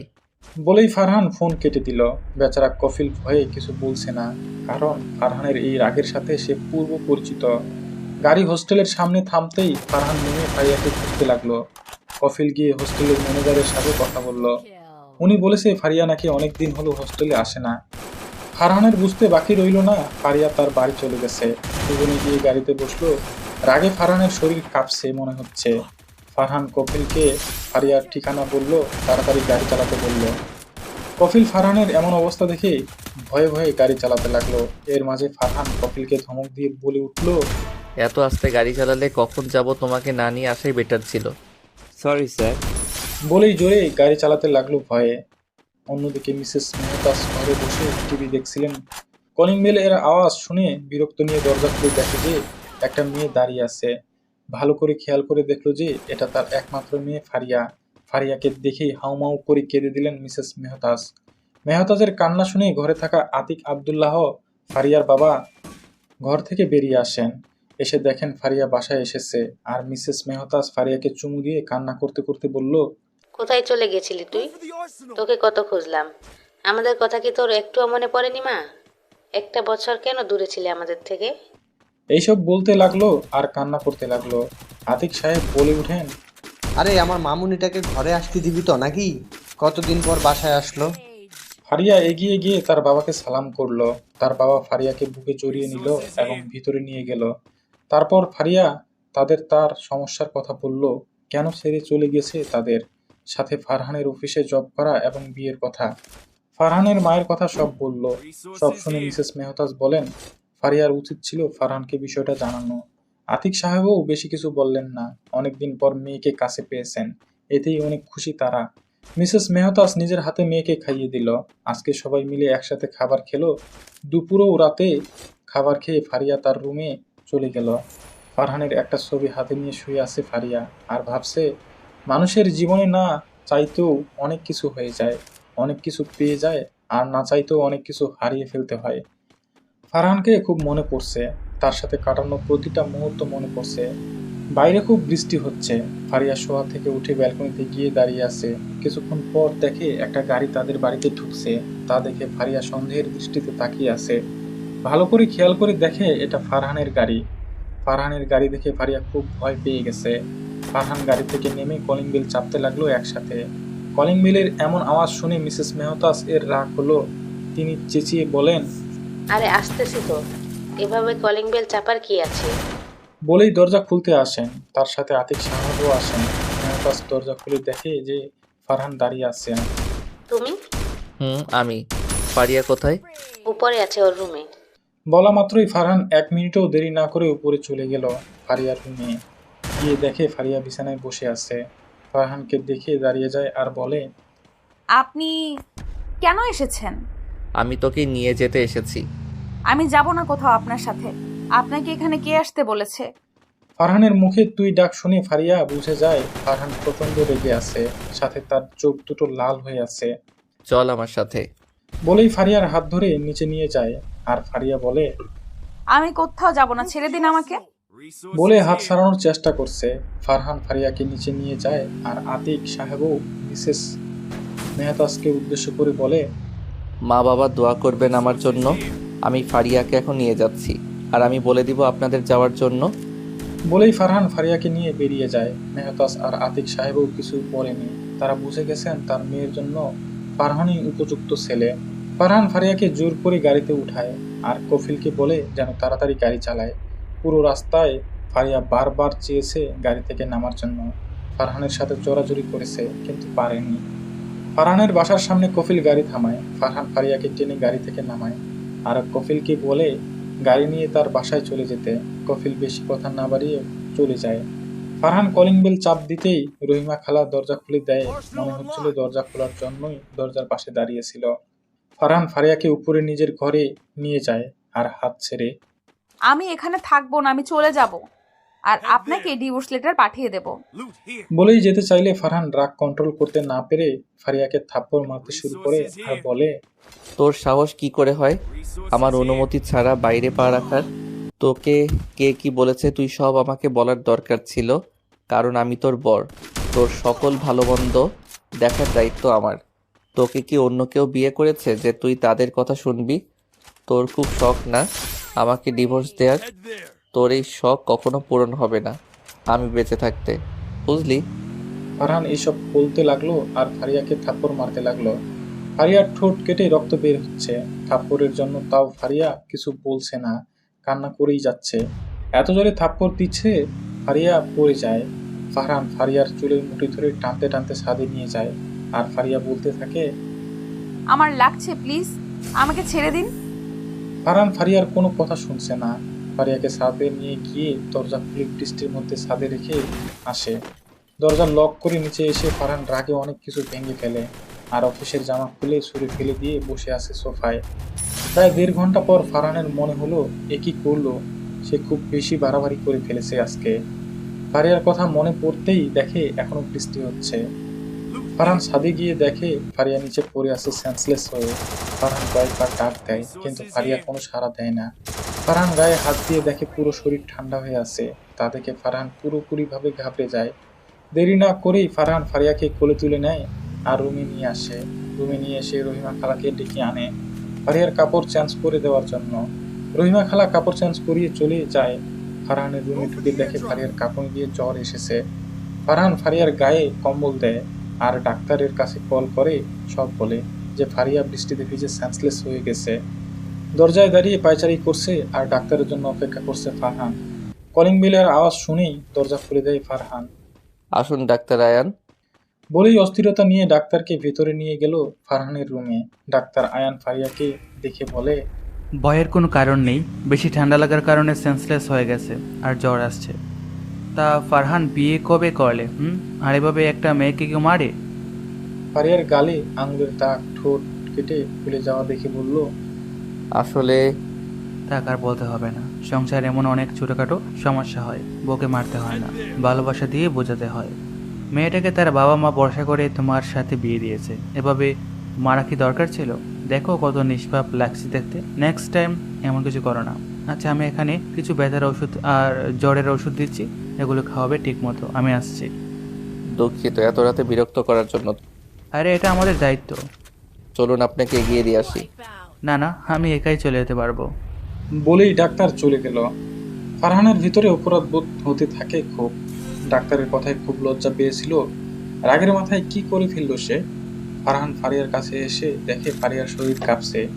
ফারহান খুব যত্ন করে ফারিয়ার কপালে চুমু দেয় আর ঠোঁটে কাটা জায়গায় মলম লাগিয়ে দেয়। ফারিয়াকে জড়িয়ে ধরে রাখে। সে সারা রাতে ঘুমায়নি।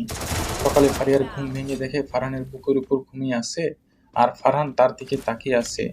চোখ দুটো লাল হয়ে আছে, মনে হচ্ছে সারা রাত ঘুমায়নি। কাল রাতের কথা মনে পড়তেই ফারিয়া উঠে যেতে নিলে পারেনি। সারা শরীর ব্যথা হয়ে আছে তার, চোখে জল চলে আসে ফারিয়ার। তা দেখে ফারহান ফারিয়াকে ধরে বসিয়ে দেয়। আর যদিও ফারিয়ার রাগ হচ্ছিল খুব, ফারহান ফারিয়াকে ফ্রেশ করিয়ে দেয় আর ব্রেকফাস্ট বানিয়ে নিয়ে আসে। ফারিয়া খেতে না চাইলে জোর করে খাইয়ে দেয়, ওষুধও খাইয়ে দেয়। ফারহান ফারিয়ার সাথে কথা বলতে চাইলেও ফারিয়া মুখ ঘুরিয়ে নেয়। অন্যদিকে ছেলের কথায় মিসেস নেহার দীপ্তি সকাল সকাল চলে এসেছে, সাথে নিয়ে এসেছে সুহাকে। সুহা হলো মিসেস নেহারের ভাইয়ের মেয়ে। তিনি চায় সুহাই হোক ফারহানের বউ। অন্যদিকে সুহাও ফারহানকে পছন্দ করে। সুহা অনেক খুশি এই প্রথম ফারহানের বাসায় আসছে। মিসেস নেহারও মনে মনে অনেক খুশি। ফারিয়া বাড়ি ছেড়ে চলে গেছে আজকে। ছেলেকে বুঝিয়ে সুহা আর ফারহানের বিয়ে ঠিক করে রাখবে। কলিং বেলের আওয়াজ শুনে রহিমা খালা দরজা খুলে দেয়। দরজা খুলে দেখে নেহার বুদ্ধি আরেকটা মেয়ে দাঁড়িয়ে আছে। রহিমা খালা সবাইকে ভিতরে আসতে বলে সবাই ভিতরে এসে বসে, আর রহিমা ফারহানকে ডেকে বলে তার মা এসেছে। ফারহান নিচে আসে। ফারহানকে দেখে সুহা বলে, good morning Farhan. Good morning Soha, কেমন আছো? ভালো, তুমি কেমন আছো? ভালো। বলেই রহিমা খালাকে ডাকে। জি স্যার, কিছু কইবেন? সবাইকে কফি দাও। আচ্ছা। বলেই চলে গেল। আর মিসেস নেহার বলে ওঠে, তা ফারহান, আমি চাচ্ছি যে সুহার সাথে তোমার বিয়ে ফাইনাল করতে। ভাইয়া, তুমি কি বলো? আমরা সবাই চাই। এখন তো আর কোনো ঝামেলা নেই, তাই না? এর মধ্যে রহিমা খালা সবাইকে কফি দিয়ে যায়। খালা ফাড়িকেও দিয়ে আসো কফি। আচ্ছা। পারি কে ফারহান? আমার বউ। তুমি বিয়ে করেছো ফারহান? কিন্তু ফুপ্পি যে আমাকে আজকে নিয়ে আসলো। ফারহান, এসব কি বলছিস তুই? ওই অলক্ষণে মেয়ে না কাল চলে গেছে?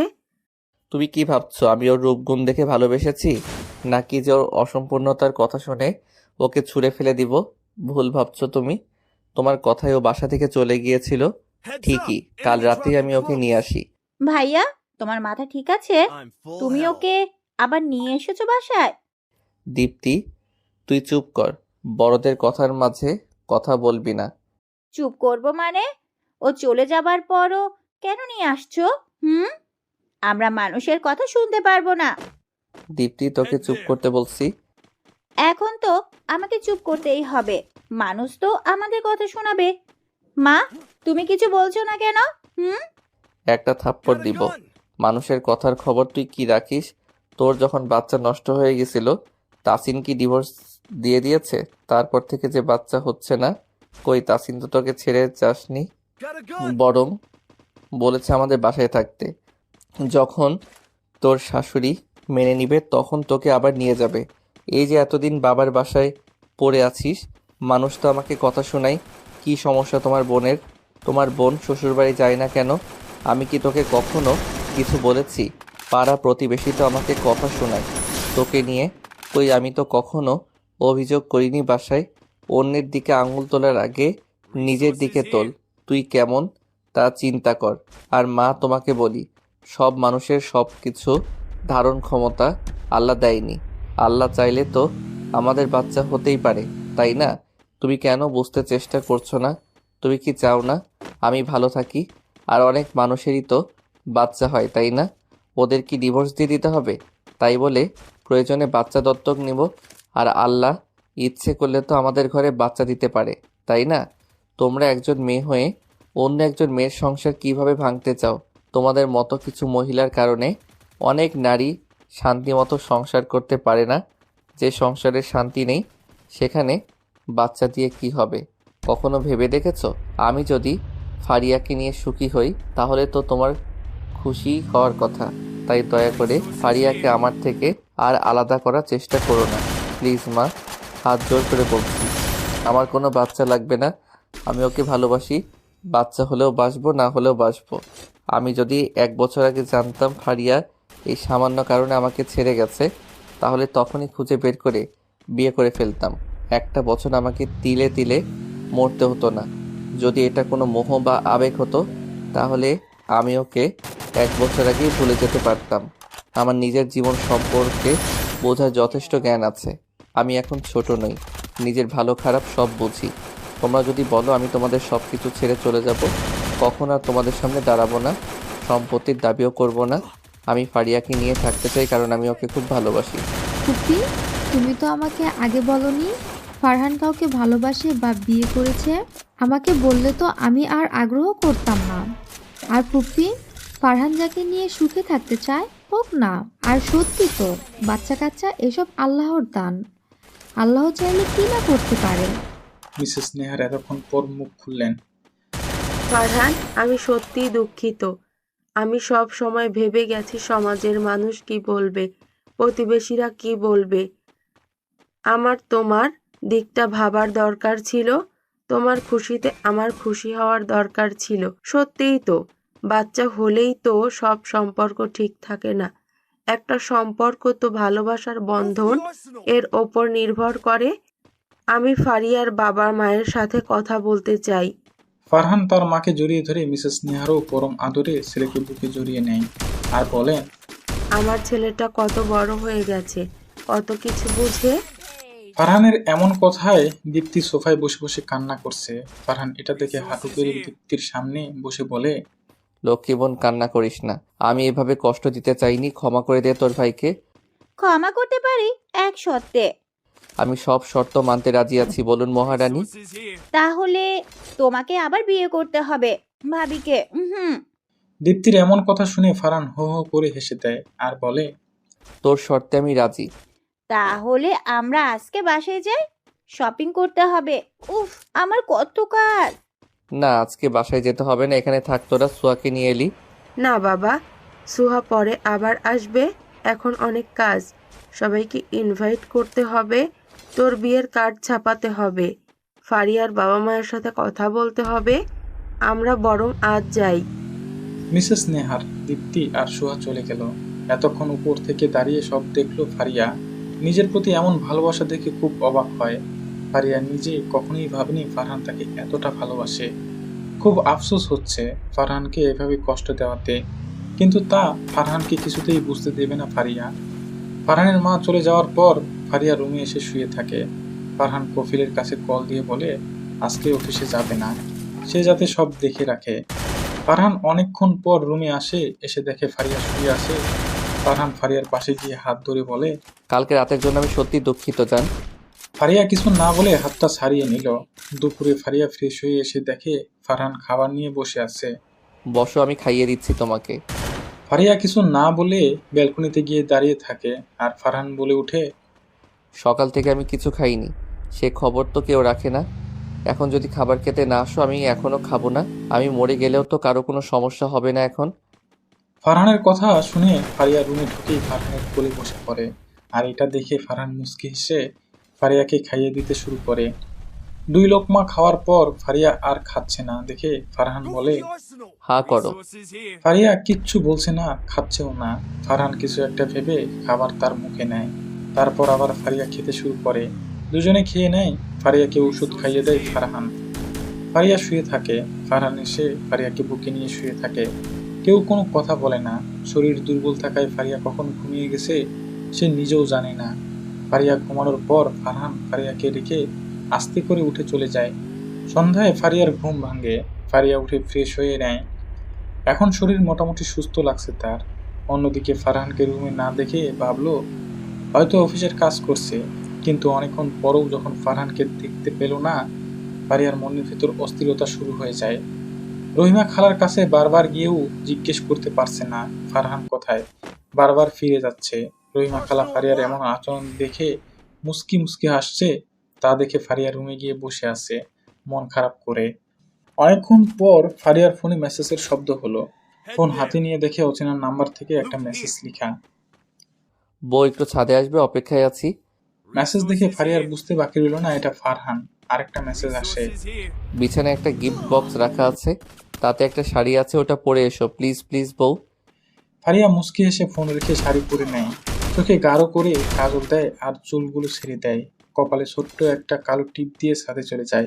ফারিয়া ছাদে গিয়ে দেখে পুরো ছাদে মোমবাতি দিয়ে সাজানো আর গোলাপ ফুলের পাপড়ি ছিটানো। এক পাশে দোলনা, সেটা পুরোটাই ফুলে ঢাকা। তার উপর অনেকগুলো বেলুন, তাতে লেখা সরি। দোলনার সামনে একটা লাভ ফুলের পাপড়ির ভিতরে লেখা সরি বউ। আর ফারহান এক পাশে দাঁড়িয়ে আছে। ফারিয়া এত কিছু দেখে অবাক হয়ে যায়। তখন ফারহান বলে উঠে, কি হলো বউ, তোমার পছন্দ হয়নি? দাঁড়িয়ে আছো কেন, এসো। ফারহানের কথায় ফারিয়া তার সামনে গেল। ফারহান ফারিয়াকে দোলনায় বসিয়ে দিয়ে গিটার বাজিয়ে গান গাইতে শুরু করলো।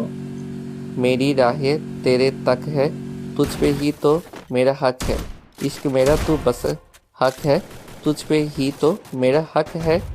গান শেষ করে ফারহান ফারিয়ার কাছে গিয়ে হাঁটু গেড়ে বসে কানে ধরে বলে, বউ, আমি কখনো আর তোমাকে কষ্ট দিব না, প্রমিস। আমাকে ক্ষমা করো প্লিজ। বাবুই, ক্ষমা না করলে কি তোমার কথা মতো তোমার দেওয়া শাড়ি পরে এসেছি নাকি? বলেই ফারহানকে তুলে জড়িয়ে ধরে, আর ফারহান ফারিয়ার কানের কাছে গিয়ে বলে, বউ, তোমাকে খুব সুন্দর লাগছে, প্রেমে পড়ে গেছি। যা দুষ্টু, কালকে যদি মরে যেতাম। শোনা বউ, আমি তোমাকে কষ্ট দিতে চাইনি। তুমি তো আমাকে কিছু বলনি, আমাকে কিছু না জানিয়ে চলে গেছো, তাই খুব বেশি রাগ হয়েছে। আর কখনো এমন হবে না। সত্যি তো? সত্যি সত্যি সত্যি। চলো যাওয়া যাক। আহ, কি হলো বউ? আমি হাঁটতে পারছি না, আমাকে কোলে তুলে নাও। ও তাই বুঝি। বলেই কোলে তুলে নিয়ে রুমে চলে গেল। ফারিয়াকে খাইয়ে দিয়ে ওষুধ খাইয়ে দিল, ফারহান নিজেও খেয়ে নিল। 2 দিন পর ফারিয়া পুরোপুরিভাবে সুস্থ হয়ে গেল। মিসেস নেহার ফারিয়ার পরিবারের সাথে কথা বলে আবার নতুন করে ফারহান আর ফারিয়ার ধুমধাম করে বিয়ে দিল। সবাই খুব খুশি। ফারিয়াকে দীপ্তি, তিশা, সোহা বাসর ঘরে বসিয়ে রেখেছে, পুরো বিছানায় ফুলে ভরা, আর রুমের ভিতরে মোমবাতি দিয়ে সাজানো হয়েছে। ফারহান রুমে আসলো, অমনি দীপ্তি, তিশা, সোহা একসাথে বলে উঠে, এই কোথায় যাচ্ছেন? কোথায় যাচ্ছি মানে? আমার রুমে যাচ্ছি। আমাদের টাকা দিয়ে দেন, আমরা চলে যাই। না হয় আজকে সারা রাত বউকে ছাড়া কাটান। তোদের কেন টাকা দিব? আমার বউয়ের কাছে আমি যাব, টাকা দিতে হবে কেন? আমার এত কষ্ট করে বাসর ঘর সাজিয়েছি, টাকা দিন, না হয় ভেতরে যাও বন্ধ। ছি ভাইয়া, তুমি আজকের দিনে ভাবিকে ছাড়া কাটাবে নাকি? আমাদের ঘুম পাচ্ছে, টাকা দাও, চলে যাচ্ছি। ফারহান কোনো উপায় না পেয়ে ওদের 10,000 টাকা দিল, আর টাকা নিয়ে ওরা চলে গেল। ফারহান রুমে এসে দেখে ফারিয়া বিছানায় বসে আছে। ফারহান ফারিয়ার কাছে গিয়ে বসলো। আরো আগে আসতে পারলে না? ওরা আমাকে এখানে এত ভারী লেহেঙ্গা পরিয়ে বসিয়ে রেখেছে। উফ, মরে যাচ্ছি। আমার বউটার খুব কষ্ট হচ্ছে বুঝি। আচ্ছা, তুমি চেঞ্জ করে এসো, যাও। আর শোনো, এসব আটা ময়দা সব ধুয়ে ফ্রেশ হয়ে এসো, ভূতের মতো লাগছে। ওকে বাবুই। ফারিয়া লেহেঙ্গা রেখে একটা শাড়ি পরে ফ্রেশ হয়ে বের হলো। চুল মুছতে মুছতে ফারিয়া আয়নার সামনে দাঁড়িয়ে চুল মুছতে লাগলো, আর ফারহান পিছন থেকে জড়িয়ে ধরে ফারিয়ার ভেজা চুলের স্মেল নিচ্ছে। কি করছো? ছাড়ো। কি মনে হয় তুমি বললে ছেড়ে দিব? বলেই ফারহান ফারিয়ার ঘাড়ে নাক ঘষতে লাগলো, আর শাড়ির নিচে উন্মুক্ত পেটে হাত দিয়ে স্লাইড করতে লাগলো। ফারিয়া যেন বরফের মতো হিম হয়ে গেছে, সারা শরীরে শিহরণ অনুভব হচ্ছে তার। অন্যরকম ভালো লাগা কাজ করছে তার ভেতরে। ফারহানের গরম নিঃশ্বাস ফারিয়ার ঘাড়ে পড়তেই বারবার কেঁপে উঠছে ফারিয়া। ফারহান ফারিয়াকে নিজের দিকে ফিরিয়ে ফারিয়ার ঠোঁট জোড়া দখল করে নিল। ফারিয়া আজকে কোনো বাধা দিচ্ছে না। পরম আবেশে সেও ফারহানের চুলে হাত দিয়ে খামচে ধরে চুমু খাচ্ছে। ফারিয়া চায় ফারহান তাকে খুব ভালোবাসুক, তাদের মাঝে আরো কোনো দূরত্ব না থাকুক। ফারহান ফারিয়াকে কোলে তুলে নিল, আর দুজনে ডুব দিল নিজেদের ভালোবাসায়। তাদের জন্য অপেক্ষা করছে সুন্দর একটা ভবিষ্যৎ, মিষ্টি একটা সকাল। অনেক কষ্টে পূর্ণতা পেল তাদের ভালোবাসা। ভালো থাকুক ফারহান ফারিয়ার ভালোবাসা, বেঁচে থাকুক তাদের ভালোবাসা। সমাপ্ত।